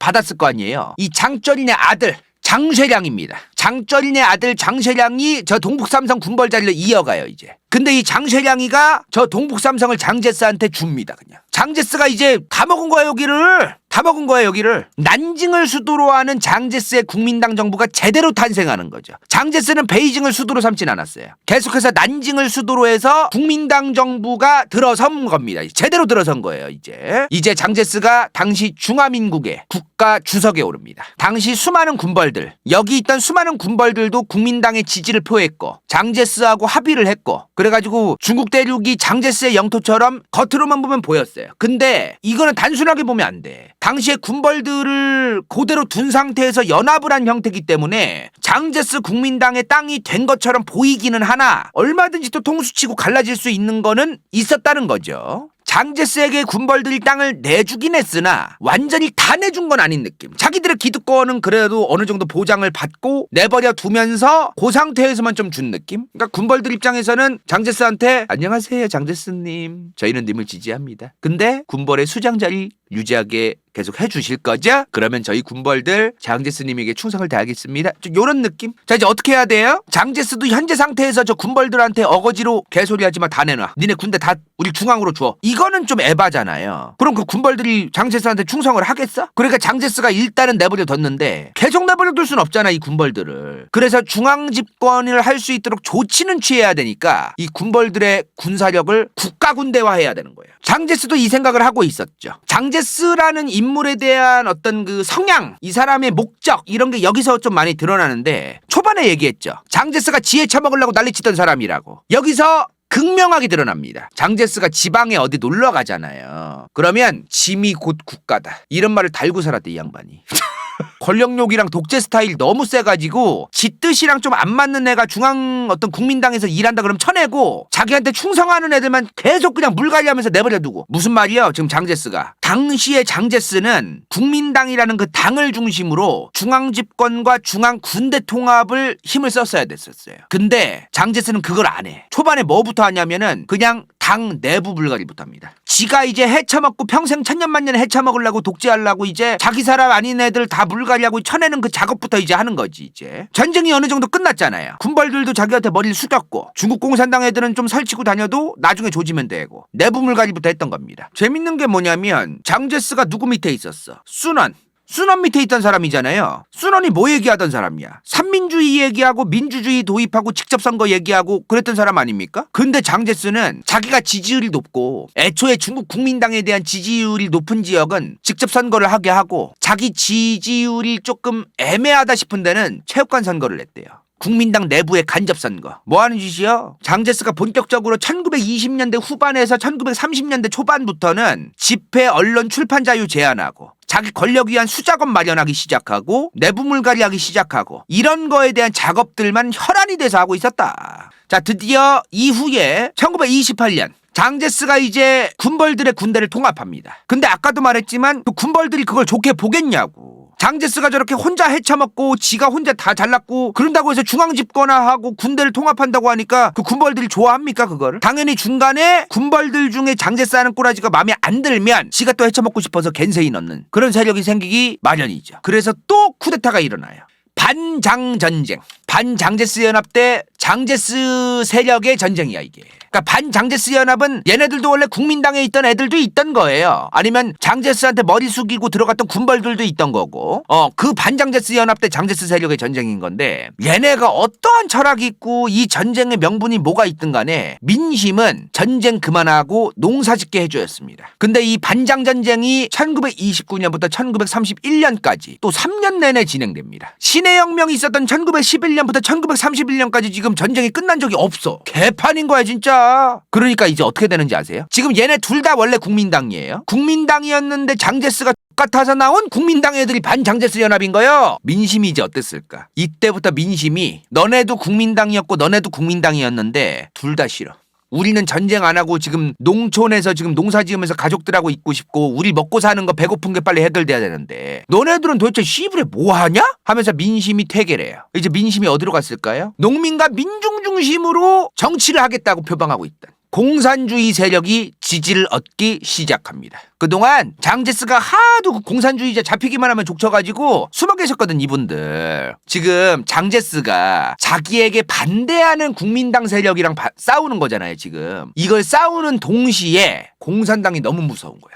그래서 1930년 12월에 10만 명의 군대, 31년 3월에는 20만 명의 군대를 동원해서 공산당 토벌을 시작합니다. 민심을 많이 잃어요 이때 진짜 장제스가. 그러면 지금 반장제스랑 싸우고 공산당이랑도 싸우고 상황이 뭐야 그럼 지금 이런 상황인 거죠 지금. 그래서 전쟁이 힘든 거야. 민심을 잃지 않은 상태를 유지해야 공산당도 안 생기고 민심을 잃지 않아야 반장제스가 생겨도 장제스가 이기게 되어 있거든요. 근데 민심은 제대로 안 얻으면서 반장제스 튀어나오니까 어쩔 수 없이 또 가야 되고 공산당이 민심 얻으니까 또 얘네 조지로 또 민심이 잃더라도 군대 이끌고 가야 되고 이런 상황이 되는 거예요. 그 전쟁이 생각보다 전술 전략뿐만 아니라 옛날에는 이런 민심이 되게 중요했었어요. 근데 공산당이 또 어떤 애들이야? 게릴라전에 능했던 애들이죠. 게릴라전을 하려면요 사방에 여관과 식량이 있어야 돼요. 뭔 말이요? 게릴라전이 가능하려면 민심을 얻어야 돼요. 내가 게릴라라는 공산당원인데 그걸 밝히는 순간 그 집주인이 그 동네 사람이 여기서 숨고 가라고, 여기서 자고 가라고, 밥 줄 테니까 밥 먹고 가라고, 이거를 해줄 사람이 있어야죠. 민심을 얻어야 게릴라가 가능한 거거든. 달리 말하면 뭐예요? 당시에 중국 공산당 세력들은 민심을 굉장히 많이 얻고 있었다는 거죠. 물론 또 공산당이 머릿수로 될 게 아니었어. 아무리 뭐라 그래도 장제스가 군사의 머릿수라던가 이런 게 넘사벽으로 많았기 때문에 중국 공산당도 마오쩌둥도 장제스랑 맞다이를 까가지고 막 그럴 건 아니었거든요. 이렇게 중국 대륙은 바빠 뒤질 상황이었습니다. 근데 갑자기 일본의 관동군들이 일본 중앙정부의 오더도 없이 지들 멋대로 1931년 9월 18일 만주사변을 일으킵니다. 이 만주사변을 시작으로 이제 일본도 중국으로 올라오기 시작합니다. 그럼 이제 뭐야 장제스는? 장제스 대 반장제스 대 공산당 대 일본인 거야 장제스가. 얼마나 피곤해 장제스 입장에서. 근데 일본이 쳐들어오는 거를 장제스는 한편 좋아했어요. 왜? 지금 민심이 어디로 가고 있댔어? 민심이 공산당으로 가고 있댔잖아요. 근데 일본이 쳐들어오니까 장제스가 일본으로부터 국가를 지켜낼 위대한 유일한 세력 장제스라는 민심을 얻을 기회가 생긴 겁니다. 그래서 일본이 어느 정도 쳐들어오게 내버려둬요. 이것도 좀 어이가 없는데 장제스가 만주사변이 일어난 만주를 그냥 내버려둡니다. 그리고 반장제스랑 연락을 해요. 일단 반장제스도 공산주의자들은 아니잖아. 일단은 저 만주는 내버려두고 일본이 쳐들어온 건 내버려두고 반장제스 연합한테 연락을 해. 야 반장아, 반장제스야, 너네도 공산당 싫잖아. 쭉 우리 둘이 싸우면 공산당이 얼마나 나대겠느냐. 일단은 우리 둘이 힘을 합해야 된다. 그렇게 둘이 힘을 합해요. 이제 사라져. 요때 이제 힘을 합하거든요. 이때 일본이 만주사변을 일으켜가지고 정신없는 틈에 중국 공산당이 나라를 세웁니다. 이거 모르시는 분들도 있어요. 중화 소비에트 공화국. 이게 좀 어떤 느낌이냐면 중화인민공화국이 런칭되기 전에 좀 시제품? 오픈베타. 그런 거야, 오픈베타. 그리고 이 중화 소비에트 공화국이 생기고 나서 뭐가 생겨요? 아까 말했던 푸이 데려와서 이제 일본은 만주국을 세워요. 얼굴 마담이 있어야 되니까 청나라의 마지막 황제 그 애기였던 그 푸이를 데려와서 이제 만주국을 세웠또. 이제 장제스가 급한 거야. 일단은 반장제스 연합이랑 힘을 합하고 이제 공산당이랑 일본이랑 싸워야지 하는데 나라가 두 개가 생긴 거야. 장제스가 이제 어떻게 해야 될까요? 장제스가 이제 발등에 불이 떨어졌거든. 이제 장제스가 어떻게 했을 것 같아요, 여러분들? 어떤 선택을 했을까? 공산당부터 도벌해야 된다.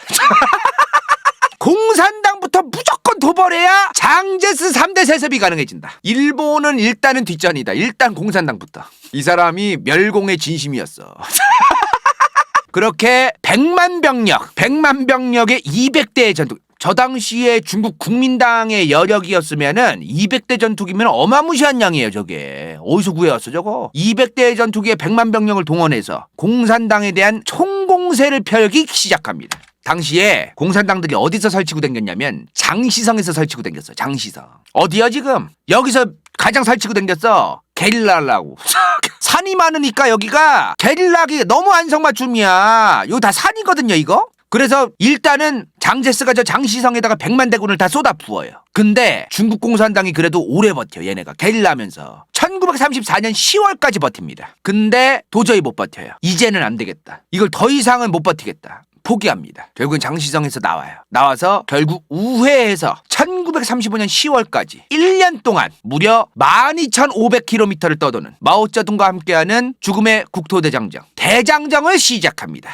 대장정. 그 유명한 대장정이 여기에요. 장제스가 100만 대군을 장시성에 다 꼬라박으니까 이제 우회로 해가지고 이제 죽음의 대장정을 시작하는 거야. 국토대장정을 이 양반이. 이 대장정 하면서 튀면서 얘네 공산주의자 애들 그런 거 있어. 저 FM 있잖아. 자아성찰하는 시간 얘네들 막 있는 거 알죠? 자기 반성 시간하고 막 자기 비판 같은 거 막 공개적으로 하고 막 그런 거 있는 거 아시죠? 얘네가 요 12,000km 튀면서 중간에 대책회의를 해. 아주 본질적인. 우리가 왜 장제스한테 밀리지? 이걸 이제 와서 해요. 근데 여기서 결론이 나온 게 있어. 결론이 뭐냐면 당시 중화 소비에트 공화국이 있다 그랬죠. 근데 이런 국가들을 만들든 뭐라든 현재 중국 공산당 세력들이 소련 유학파 출신들이 주도했었어요. 근데 마오쩌둥 같은 사람들은 민심을 얻어야 된다. 민심을 얻으려면 농민을 중심으로 혁명을 해야 된다. 얘네는 이게 공산주의 공부한 애들이 좀 당시에 되게 FM이고 좀 빠가 같은 애들이 많았어. 소련 유학파 애들은 이런 거야. 칼 마르크스가 뭐라고 했어요? 칼 마르크스의 공산주의 과정. 자본과 기술이 오지게 발달해서 도시 노동자를 중심으로 그 공장들이 굉장히 많이 기술과 자본이 많아진 상태에서 거기서 노동을 하는 노동자들을 중심으로 혁명을 해야 된다 그랬댔잖아요. 칼 마르크스가. 그러니까 소련도 그 도시 노동자들을 중심으로 이제 혁명을 해야 된다고 막 그랬었어. 레닌도. 중국 대륙에 노동자가 얼마나 있다고. 중국 대륙의 당시에 대부분이 지금 농민인데 도시 노동자를 도대체 어디서 구해와가지고 혁명을 할 거야. 얘네는 그러니까 융통성이 존나 없는 거야. 칼 마르크스 선생님께서 노동자, 도시 노동자만 모으면 혁명하면 된다고 했으니 우리도 이렇게 하면 된다. 그냥 이런 말도 안 되는 소리를 한 거야, 이거를. 저 되냐고 저게. 안 되지 당연히. 공산주의자들이 융통성이 없었다는 게 아니라 내 생각에는 융통성 없는 새끼들이 공산주의자가 된 거야. 저 그런 생각이 들더라고 나는. 이때 그래서 국토대장정 하다 말고 물갈려래. 농민 중심으로 혁명을 시작해야 된다. 이때부터 중국 공산당에서 이 사람이 중국 공산당의 실권을 잡기 시작해요. 마오쩌둥이. 우리 중국 공산당은 이제 도시에서 활동하지 않고 농촌을 중심으로 활동한다. 여차하면 게릴라하고 농사 짓는 거 도와주면서 같이 농사 짓고 민심 얻으면서 계획을 머가리를 좀 짰어요. 마오쩌둥이. 도시 중심에서 농촌 중심으로 이제 하기 시작하는 거죠. 그거 아세요? 내가 알아봤거든. 2020년 기준 중국의 농촌 인구가 몇 %일까요? 일단 우리나라부터 말씀드릴게요. 우리나라가 농촌 인구가 지금 4%입니다. 중국은 2020년 기준 몇 %일까요? 36%입니다. 아직도 36%예요. 저거 몇 명이야 그러면 지금 그 많은 인구에서. 그나마 저게 지금 감소를 해서 36%거든요 저게. 마오쩌둥이 당시 혁명할 때였으면 농촌 인구가 몇 명이었겠어요? 어마무시했던 거지. 마오쩌둥이 이렇게 계획을 수정하고 있을 쯤 장제스는 계속해서 공산당 토벌을 위해서 장시성에서 이제 쑥대밭으로 만들고 있었어요. 근데 일본이 베이징 코앞까지 온 겁니다. 장제스가 공산당 조질 때 베이징 코앞까지 왔어요. 일본이. 당시 수많은 중국 대륙의 민심은 얘네를 막아야 된다. 그리고 당시 소련도 갑자기 여기서 소련이 나와. 이제는 이제 1930년대 중후반까지 온 겁니다. 지금 1930년대 중후반까지 오니까 나치 독일이 탄생하죠. 그리고 그 나치 독일이랑 친했던 애 일본, 얘네 둘을 견제해야 됐던 거야. 소련이. 즉 상황이 뭐야 지금. 소련이 먼저 중재를 시작해요. 장제스랑 마오쩌둥이 너무 사이가 더러우니까 물론 너네 중국 공산당이 너네가 세력이 커지는 거 좋다. 중요한데 일단은 일본을 막아야 된다. 일단은 장제스랑 힘을 합해야 된다. 소련이 이때 이렇게 중재를 하는 거예요. 소련이. 근데 장제스의 국민당도 지금 일본을 막는 게 급했거든. 그래서 소련한테 도와달라고 얘기를 하고 있었습니다. 국제정치는 뭐예요 지금? 통수다. 아까 장제스가 공산주의자들 싫어가지고 소련 공산주의자들도 국외 추방하고 막 그랬다 그랬잖아. 근데도 이해관계가 맞으면 장제스도 또 소련한테 도움을 요청하는겨. 이게 국제정치다. 자, 이렇게 소련의 중재하에 중국 공산당과 중국 국민당이 만납니다. 함께 힘을 합하는 것에 대해 논의하기 시작해요.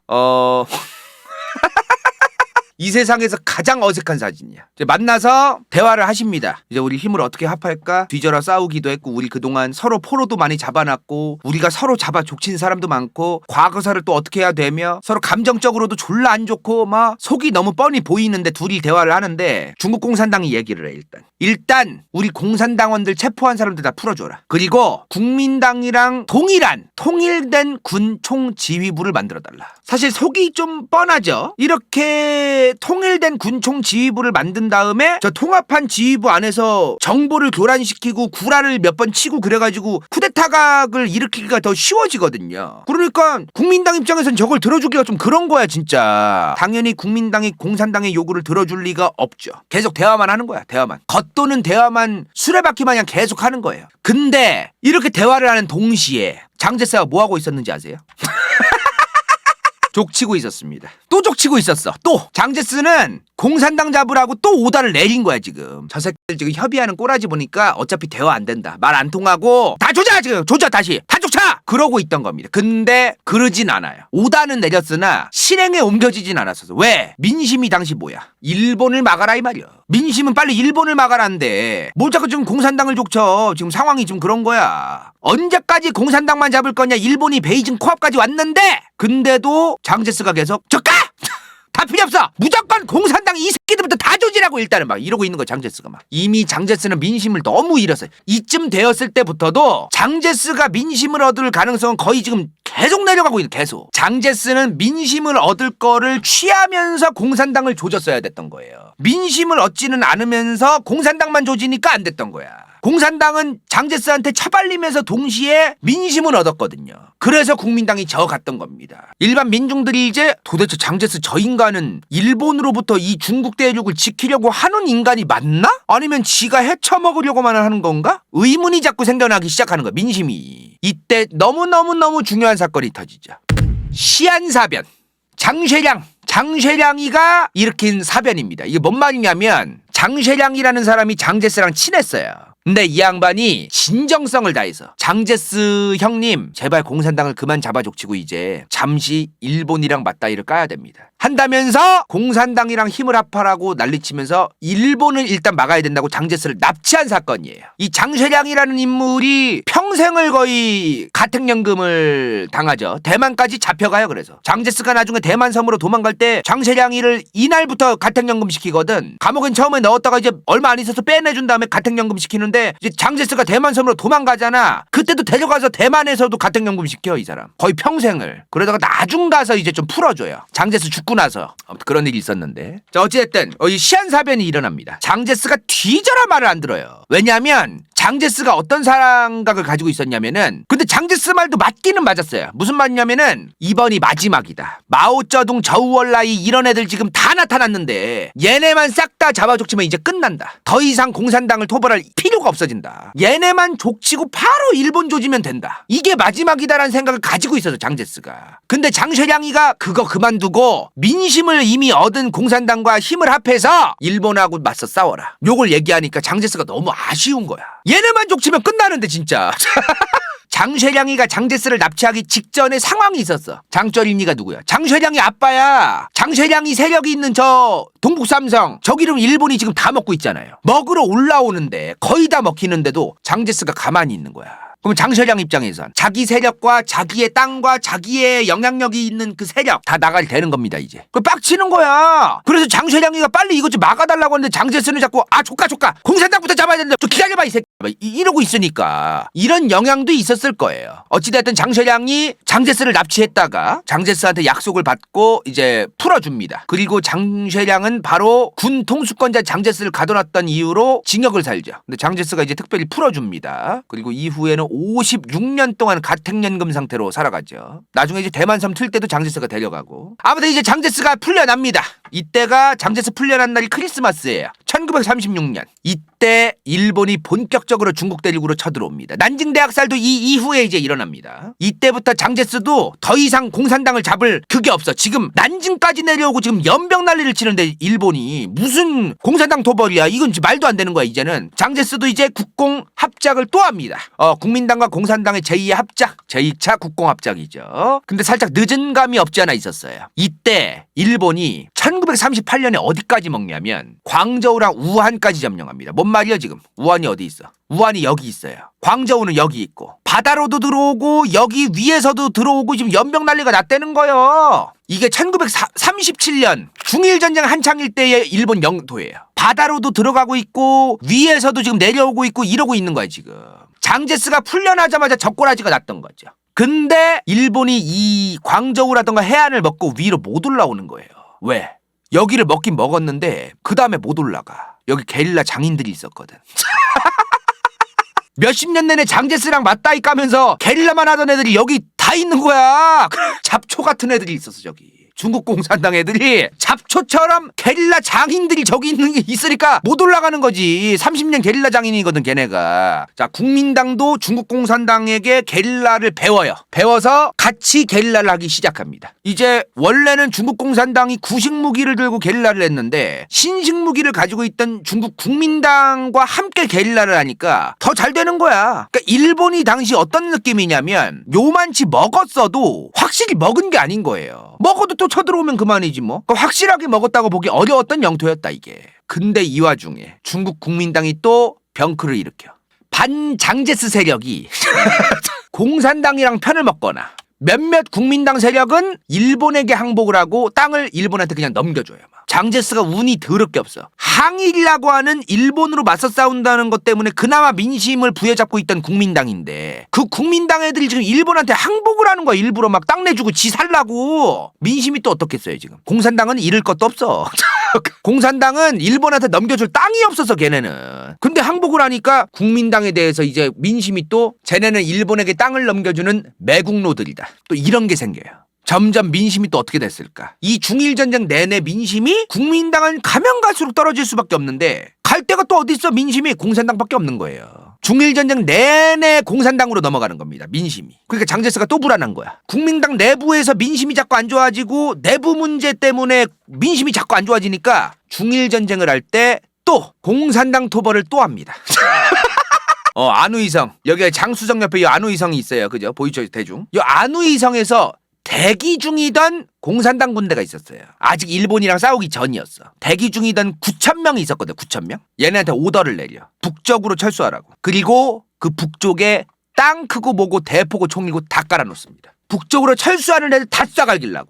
이때가 1941년 1월 4일이에요. 국민당 군대 8만 명이 있었어요 이때. 그리고 공산당 군대는 9,000명이 있었어요. 다 쏴갈깁니다. 여기서 2,000명만 살아 도망가요. 장제스는 일본이랑 싸우는 것도 중요하다고 생각을 하긴 했지만 공산당이 훗날 정권을 아예 다 뒤집어 엎을 가능성이 너무 이제 민심을 받아서 높아졌으니까 아예 뿌리 뽑아버려야 된다. 진짜 일본이랑 이기는 건 이기는 건데 그 전에 아예 없애버려야 된다 얘네를. 그럼 민심을 얻어야지. 민심을 얻으려고 노력은 안 하면서 민심을 얻고 있는 애가 같으니까 죽이려고만 하고 얘네들을 조질 때 조지면은 민심이라도 얻으면서 조져야 될 거 아니야. 문제는 걔네를 조져서 민심을 더 잃습니다. 지금 뭐예요? 국민당이 공산당을 죽였다 해서 끝나면 안 돼 이거는. 일반 당시에 1940년대 중국 대륙에 살고 있던 대중들의 입장에서는 일본에 대항해서 싸우던 군대를 죽인 국민당 군대예요. 일본에 대항해서 싸우던 우리 군대 9,000명을 8만 명이나 동원해서 쏴갈긴 국민당 군대로 찍힌 거야. 장제스가 이 짓거리 한 다음에 이제 변명을 해요. 저 중국 공산당 9,000명은 반란 내라는 세력이었기 때문에 조진 거다. 저 9,000명 정도만 다 조져도 끝난 거라고 본 겁니다. 왜? 중국 공산당이 장제스랑 처음에 1937년에 이제 힘을 합하잖아요. 그때만 해도 2만 명밖에 없었어요. 장제스 군대는 그 당시에 막 100만, 150만 넘어가는데 막. 그러니까 저 2만 명만 족치면 끝난다고 본 거지 장제스는. 근데 장제스가 잘못 생각한 거야. 이 2만 명만 본 거지. 저 2만 명이 순식간에 100만 명이 넘어갈 수 있다라는 거. 수많은 농촌의 농민들 민심이 저 공산당을 향해 있고 이 양반들이 나이 먹어서 조금만 더 커가지고 다 공산당원이 될 거라는 거를 생각을 못했던 거야. 민심이 다 저쪽으로 가고 있었는데 저 2만 명만 죽이면 끝나겠구나가 아니었던 거죠. 그치 뭐야 그러면은 표면적으로는 공산당과 협력해서 일본에 맞서 싸우고 있었으나 한편으로 지들끼리도 싸우고 있었다는 거예요. 이후에는 일본이 태평양 전쟁까지 일으키고 객기를 부리다가 미국에게 원폭 맞고 항복을 하죠. 자세한 건 간다요의 핵무기 편을 참고하시면 좋을 것 같습니다. 자! 이제 2차 세계대전이 끝났습니다. 일본이 항복했어요. 그죠? 항복하면 뭐해? 얘네는 안 끝났는데. 일본 항복하자마자 제2차 국공 내전이 시작됩니다. 국공 합작이 아니에요 이제. 내전이에요. 그죠? 근데요. 당시에 일본이 항복을 8월에 하자마자 바로 얘네가 싸운 게 아니야. 2차 세계대전 끝나고 일본이 항복하고 난 다음에 쌍십협정이라는 거래요. 10월 10일에 했다고 해서 쌍십이라고 하는 거야. 1945년 10월 10일에 중국 국민당하고 공산당이 쌍십협정을 맺어. 장차 앞으로 이 중국의 통치를 위해서 어떻게 해야 될까 우리가 이런 거를 위한 회담을 실시합니다. 잘 됐을까요? 둘이 똑같아.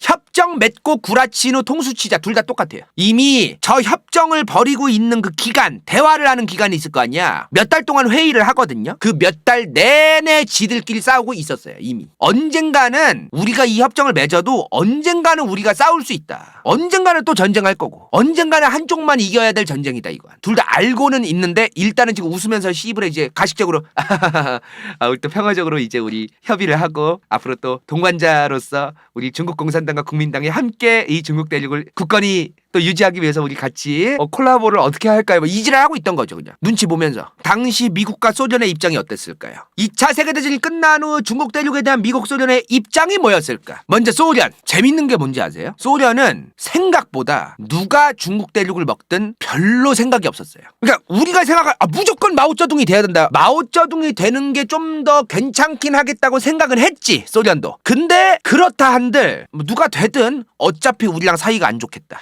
어차피 중국이란 국가가 큰 나라가 들어서면 소련이랑 사이가 안 좋아질 수밖에 없다. 그래서 얘네가 별로 구실을 못하고 제대로 경제도 성장이 안 되고 좀 개털인 상태로 좀 있는 것도 나쁘지 않겠다. 중국이랑 소련은 솔직한 얘기로 별로 사이가 그렇게 좋을 수 없는 지정학적인 상황이 좀 있습니다.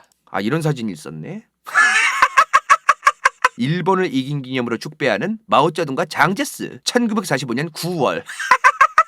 아무튼 간에 소련은 아니나 다를까 나중에 마오쩌둥이 중국을 먹죠. 그랬는데도 소련이랑 사이가 안 좋잖아요, 중국이. 그래서 소련은 관망하는 입장이었어요. 관망. 왜냐하면 어차피 한동안은 얘네 둘이서 티격태격하면서 한동안은 갈 것이다. 그리고 소련도 전쟁이 끝났는데 피곤한 이 전쟁에 또 가담하고 이러고 싶지도 않았고 소련도 그냥 한동안은 장제스랑 마오쩌둥이 서로 티격태격하면서 일단 동시에는 가겠구나. 한순간에 한 명이 딱 먹는 건 아닐 테니 일단은 관망. 좀 그런 느낌이었어, 소련은. 오히려 지금 중앙정부를 가지고 있던 게 장제스였잖아요. 그래서 당시에 소련이 장제스랑 만나가지고 대화를 해요. 몽골을 완충 지역으로 독립시키자. 그렇게 탄생한 게 몽골입니다. 아무튼 뭐 이런 얘기들을 해요. 나렌이랑 뭐 리순왕이랑 뭐 이런 데를 소련과 30년간 공동 이용한다. 이런 것도 장제스랑 협의를 해요. 소련은 중국이라는 저 중국 대륙에서 이득 볼 것들을 다 장제스랑 협의를 본 다음 장제스가 되든 마오쩌둥이 되든 니들이 알아서 해라 이러면서 내버려 둬요. 그래서 실제로 2차 세계대전 끝난 다음에는 소련이 마오쩌둥 공산당 군대를 지원을 안 해줘요. 장제스랑 협의 볼 거 다 받고 리순왕이랑 다렌왕도 소련이랑 30년간 공동 이용한다는 것도 약속을 받아냈고 남만주 지역 철도를 소련과 중국이 30년간 공동 소유한다도 장제스랑 쇼부를 다 봤었어. 장제스랑 봤어요. 장제스랑. 일단 이제 난 우리는 이득 볼 거 다 했고 몽골도 만들어놨고 완충 지역으로 알아서 하셈 이제 그거야. 왜냐하면 여기서 만약에 소련이 공산당 군대를 지원했어. 근데 만약에 장제스가 먹으면 소련이 마오쩌둥을 지원했다가 만약에 장제스가 중국 대륙을 먹으면 그럼 장제스랑 소련 관계가 어떻겠어요? 피곤해지는 거야. 그러니까 소련도 일단 장제스랑은 계약할 거 하고 이득 볼 거 한 다음에 가만히 있는 겁니다. 일단 관망하는 거야. 관망. 어차피 소련도 마오쩌둥이랑 같은 공산주의니까 마오쩌둥 편을 들었겠지. 이건 너무 단순한 생각이야. 아무리 같은 공산주의 국가더라도 국제정치적인 관계라는 게 있는데 러시아 입장에서 이득 볼 거만 취하면 되지 뭐 그렇게까지 의리를 따지고 무슨 같은 공산주의니까 뭐 혈맹도 아니고 그렇게까지 할 건 아니죠. 미국은 장제스랑 계속 연락을 취합니다. 이게 당시 정보가 굉장히 부족했다라는 걸 좀 보여주는 건데요.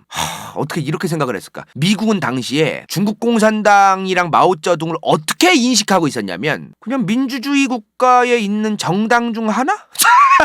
이렇게 생각을 했대요. 실제로 그 정도로 인식을 했다는 거야. 무슨 말이냐면은 지금 민심이 국민당을 지지하기도 하고 중국 공산당을 지지도 하니 양쪽으로 갈라져 있으니 얘네 둘이서 뭐 선거를 통해서 뭐 국민의 선택을 받든 또 전쟁을 하든 뭐 지들이 알아서 뭐 되겠지. 근데 웬만하면 장제스가 좀 더 잘 됐으면 좋겠네? 좀 요런 느낌으로 생각을 했다는 거예요. 중국이란 나라가 이제 또다시 전쟁을 하진 않겠지. 중국 공산당이랑 중국 국민당이랑 둘이서 같이 정당 활동을 하면서 선거전을 하는 요런 형태로 이제 중국이 가겠구나. 요 정도로 생각을 했다는 거야. 2차 세계대전이 끝났으니까 어찌되었든 마오쩌둥이 되든 장제스가 되든 빨리 중국이 안정이 와서 소련을 견제해야 된다. 중국이란 나라가 재건되고 안정화가 되면은 소련은 알아서 동아시아 쪽에서는 견제된다. 어차피 중국도 자기의 이해관계가 있고 자기가 이득 볼 거를 따질 텐데 소련도 아시아 쪽에서 이득 볼 게 있을 것이고 결국에는 중국과 소련은 아시아 쪽에서는 충돌할 수밖에 없다. 즉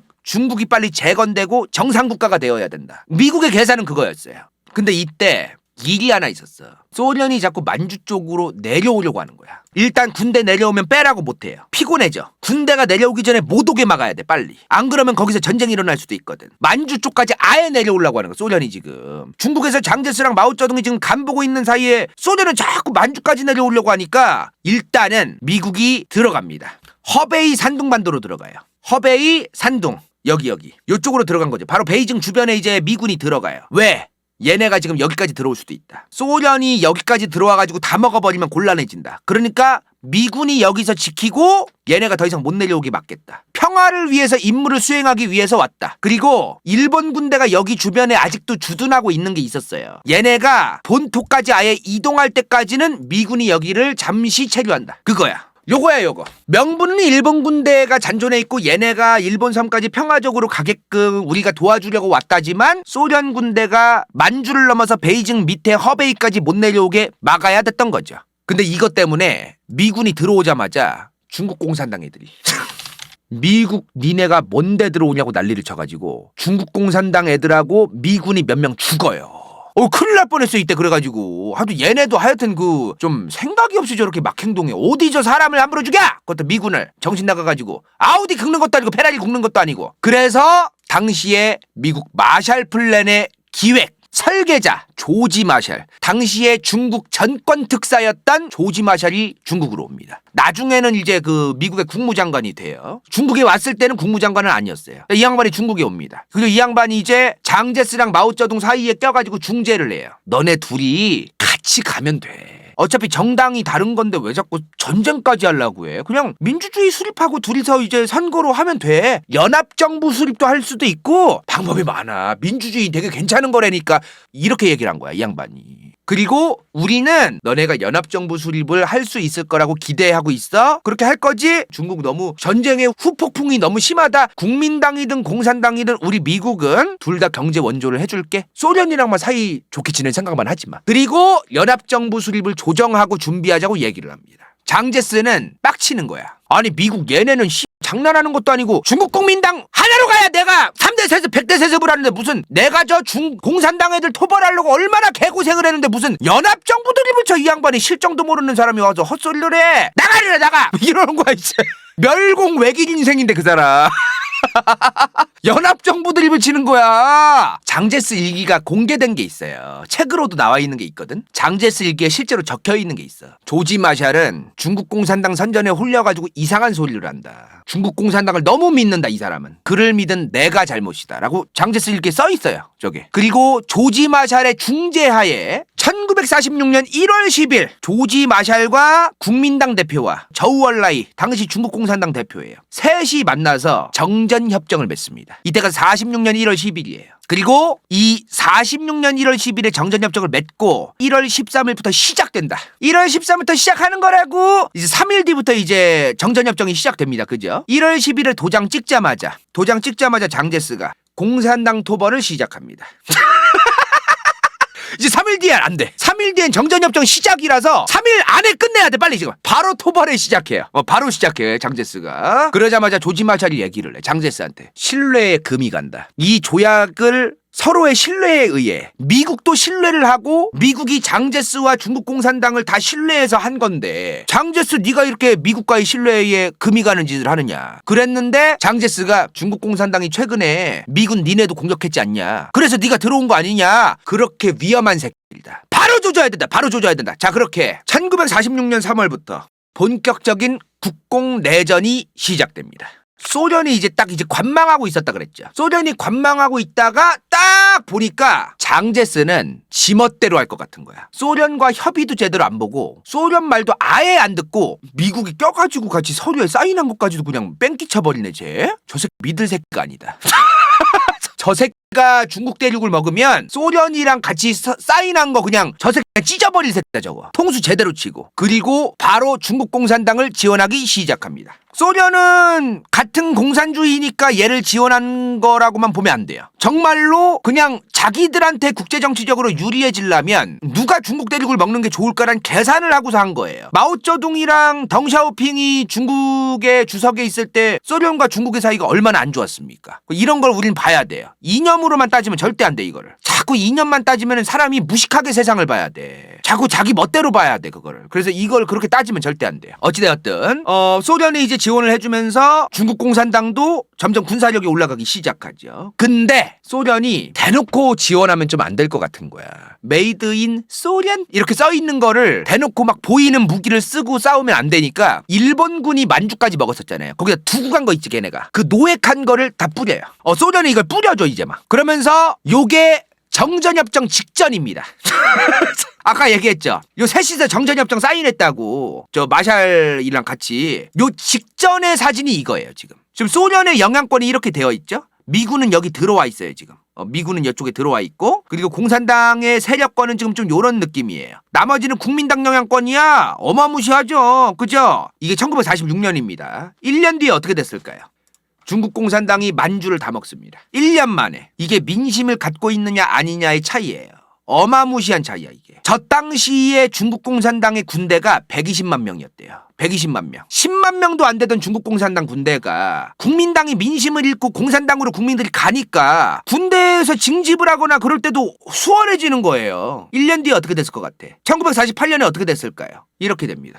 근데 1947년만 해도 장제스 군대는 400만 명이 넘었습니다. 근데 그건 중요하지 않아요. 그 400만 명 중에 탈영하거나 항복한 다음에 중국 공산당 군대가 되겠습니다 이러는 애들까지 따지면은 400만이 아닌 거죠. 1946년부터 이게 48년이야 지금. 그럼 이제 장제스가 대만 섬으로 튀기 1년 전이네요. 그죠? 요 당시에 마오쩌둥이 중국 대륙의 민중들한테 뭐라고 얘기를 하냐면 장제스와 국민당 정부는 무능하고 부패해서 경제와 민생이 다 개판나 있는데도 권력을 먹고 민중들을 수탈하려고 한다. 장제스는 미국 같은 그런 제국주의자들 서방 진영 국가들을 이용해서 지가 권력을 헤쳐먹으려고 그러고 민중들이 못 살고 있는 건 내버려두고 방치한다. 국민당 정부를 갈아엎어야 된다고 얘기해요. 마오쩌둥이 선동을 해. 저 당시 민심이면은 저 멘트가 그냥 다이렉트로 맥히는 거야. 그냥 중국 대륙에 있던 사람들도 마오쩌둥이 얘기한 거에 100번 공감하는 거야. 물론 나중에는 지도 똑같은 건데 마오쩌둥도. 아무튼 간에 장제스가 문제가 있는 건 근데 둘째치고 당시에 중국 국민당에 문제가 너무 많았어요. 부패한 애들이 너무 많아가지고 자꾸 그 농민들 괴롭히고 삥 뜯고 지 뭐 되는 거 마냥 막 의시되고 선민사상 가지고 막 깝치고 막 그지랄하는 새끼들이 너무 많은 거야. 국민당에 당시에. 저 공산당 저 개새끼들 저 새끼들하고 놀지마 우리가 짱이야 알지? 협박하고 막 그러면 뭐 민심이 생겨? 장제스가 만약 멀쩡했다 한들 중국 국민당의 하급 관리부터 중급 관리까지가 등신짓을 했기 때문에 장제스 얼굴까지 민심을 잃는 겁니다. 그냥. 당시에 웃긴 게 뭐냐면 국민당이 이게 국공내전을 또 했잖아요. 이제 맞다이를 까기 시작하잖아. 그러자마자 세금을 걷어요. 국민당은 정규군이었어. 정규군. 그래서 훈련을 받은 정규군이기 때문에 항상 정식적인 보급이 돼야 되는 거예요. 국민당 군대에는 머릿수도 훨씬 많아. 옷도 제대로 입어야 돼. 총도 제대로 들어야 돼. 정규군대로서 싸우기 때문에 공산당 군대보다도 머릿수도 많았고 돈도 많이 들어가는 거야 얘네가. 근데 중국 공산당 애들은 얘네는 뭐 그냥 민가 가서 이제 주먹밥 싸돌아댕기고 자력 갱생이야 얘네. 돈이 덜 들어가 얘네는. 국민당 군대는 돈이 많이 들어가는 거야 얘네가 자꾸. 안 그래도 민심이 안 좋은데 그 정규 군대를 편성하고 또 공산당하고 싸우기 위해서 장제스의 국민당이 세금을 걷었으면 민심이 또 어떻게 됐겠어요? 더 안 좋아졌겠지. 마오쩌둥은 근데 국민당한테 좀 밀렸거든요. 이 사람이 초반에 밀리면서도 어찌됐든 지가 먹은 지역이 있었긴 할 거 아니에요. 거기서 토지개혁을 합니다. 안 그래도 먹고 살기 힘들고 자기 땅도 제대로 없었던 사람들한테 땅 부자 새끼들 데려와가지고 모가지 썰어내고서 이제 여러분의 땅입니다. 이지랄해. 그것도 좀 이상하다. 멀쩡히 가만히 있던 땅 부자 데려와서 뒤져 이 새끼야. 여러분들 땅입니다. 이지랄하는 거야 이제. 그러면은 이제 민심이 쩌둥짱 마오쩌둥 맞아 이지랄하는 거지 이제. 막 그랬어요 걔네. 너무나 희한하게 중국 공산당 군대가 1946년 120만 명이었어. 1949년에 450만 명이 됩니다. 전쟁을 하면 할수록 머릿수가 줄어야 되는데 늘어나 얘네는. 이때 북한이 마오쩌둥을 도와줘요. 1946년에서 47년쯤 이제 국민당이 만주를 쳐들어가니까 요때 이제 국민당이 만주 쪽으로 이제 들어가는 거거든요 이게. 공산당이 이제 보급로가 끊겨버리니까 북한이 만주 지역으로 물자 지원해주고 막 그랬어. 1948년 9월부터 1949년 1월까지 한 딱 5달이죠. 5달. 요 5달 동안 가장 큰 전투가 있었어요. 거의 뭐 전쟁 끝물이야 이때면은. 요 3가지 전투가 있는데 여기서 47만, 여기서 55만, 여기서 52만 명의 국민당 군대가 개박살납니다. 근데 그거 아세요? 3대 전쟁이 일어나기 딱 직전 한 달 전에 1948년 8월 이미 이때부터 국민당은 대만섬 철수 계획을 수립하고 있었습니다. 이미 이때부터 자기들은 알았던 거야. 개박살 날 가능성이 있다는 걸. 대만이 좋다. 일본의 식민 지배도 오래 받아 있었고 철도라든가 인프라도 꽤 많이 있었고 농업 생산량도 나라가 그 섬 자체가 기후가 비도 많이 오고 따뜻해가지고 농업 생산량도 많고 바다가 있어가지고 중국 공산당처럼 해군이 개털없는 애들은 오지도 못한다. 그래서 이때부터 대만 철수 계획을 수립했었어요. 지들이 밀린다는 걸 이때부터 알고 있던 거죠. 미국은 소련을 견제하는 것은 동북아의 중국 대륙 장제스라고 생각했었어요. 마오쩌둥과 장제스가 서로 선거를 통해서 대결을 하고 국민당 대 공산당이 대결을 하는 이 중국 대륙이 소련을 알아서 견제를 해줄 거라고 미국은 생각을 했어요. 근데 장제스가 개박살 난 거야. 소련도 마오쩌둥을 지원하는 거를 미국이 알게 됐고 이제 계획을 미국도 바꿉니다. 일본으로. 일본이 전범국이었기 때문에 일본을 쓰기가 꺼려졌었으나 일본을 빨리 보통국가화해야 된다. 이미 중국이 끝났기 때문에 마오쩌둥이 먹기로 했잖아요. 마오쩌둥은 소련의 지원까지 받고 빼박이야 이제. 소련과 마오쩌둥의 관계는 그 당시에는 괜찮았다고 확실이야 이제. 미국 입장에선 중국 공산당과 중국 대륙의 마오쩌둥을 믿을 수 없어요 이제. 소련을 견제하는 세력으로 무조건 일본이다. 빨리 일본이 전범국가였던 거에서 헤어나오게 해야 된다. 전범국이었지만 다시 회생시켜서 정상국가 보통국가화 시켜서 미국이 얘네를 이용할 수 있어야 된다. 요렇게 이제 정반대로 갑니다. 부흥정책으로 전환해요 미국이. 그래서 1950년대부터 이제 부흥정책으로 바꾸죠. 이미 1949년 되면 답도 없어요. 국부천대. 국부천대가 뭐예요? 국가의 정부를 천도한다. 대만섬으로. 그게 국부천대예요. 장제스가 대만섬으로 튀기 직전에 중국이요. 중국 공산당이 거의 다 먹었죠 지금 49년도에. 끝난 거죠 이제 뭐. 그렇게 1949년 10월 1일 중화인민공화국이 선포됩니다. 그리고 장제스는 이미 저 때 이전부터 빼고 있었는데 마지막까지 이제 공식적으로 싹 다 뺐던 게 저 때인 거예요. 1949년 12월 7일에 이제 장제스는 공식적으로 국부천대를 합니다. 국가의 정부를 천도한다. 대만섬으로. 결국에 이렇게 이제 대만섬으로 장제스는 튀고 중국 대륙은 중화인민공화국이 들어서죠. 자, 이렇게 됐는데 여러분들은 오늘 들어보시면서 어떠셨어요? 장제스가 어떻게 저렇게 엄청난 병력을 가지고 있었는데 몇 년도 안 돼가지고 중국 공산당한테 개박살난 원인 도대체 뭘까? 연구가 되게 많아요. 장제스는 도대체 왜 마오쩌둥한테 질 수밖에 없었는가? 근데 연구가 되게 여러 가지가 있고 갑론을박이 있는데요. 정말 수많은 학자들이 한 목소리로 꼽는 이유 두 가지가 있어요. 첫 번째, 민심. 중국 대륙 민심이 뭐야? 일본이 중국 대륙으로 만주사변 이후에 이제 중일전쟁까지 일으키고 나서 항일운동이랑 일본에 대항하는 게 대세였어요. 못 보여줬어, 그 장제스가. 마오쩌둥은 오히려 뭔가 피해자 코스프레를 좀 잘했거든. 그 양반은 피해자 코스프레를 잘해가지고 우리는 일본에 대항하기 위해서 너무나 열심히 싸우고 싶은데 장제스 저 사람이 우릴 계속 괴롭혀서 우리는 도망다니고 있다고. 이런 좀 그런 게 있었어요. 두 번째, 고였다. 중국 대륙을 장제스가 거의 다 먹고 일본과 싸우던 중일전쟁까지 하고 마오쩌둥이랑 마지막까지 싸울 때까지도 중국 국민당은 계속해서 고이고 있었습니다. 부패하고 부패했던 거죠. 그래서 저 양반들이 지들이 완장지를 잡고 하는 거야.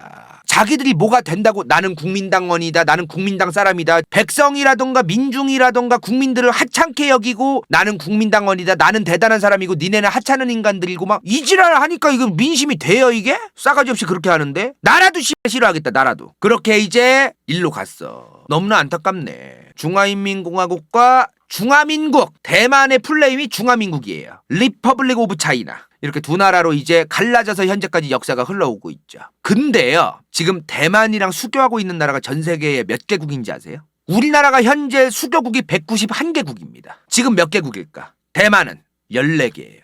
14개. 왜 이럴까? 왜? 한국도 1992년 8월 24일에 중국이랑 수교를 하면서 대만이랑 수교가 끊겨요. 왜 그럴까? 다음 시간에 원차이나 원피플, 하나의 중국 원칙, 그리고 현재의 중국과 대만의 관계, 양안 관계라고 하는 중국 대만의 현재에 대해 설명드리겠습니다. 여기까지. 이번 영상이 볼만했다면 좋아요와 구독, 재미없었다면 이건 재밌을지도 몰라.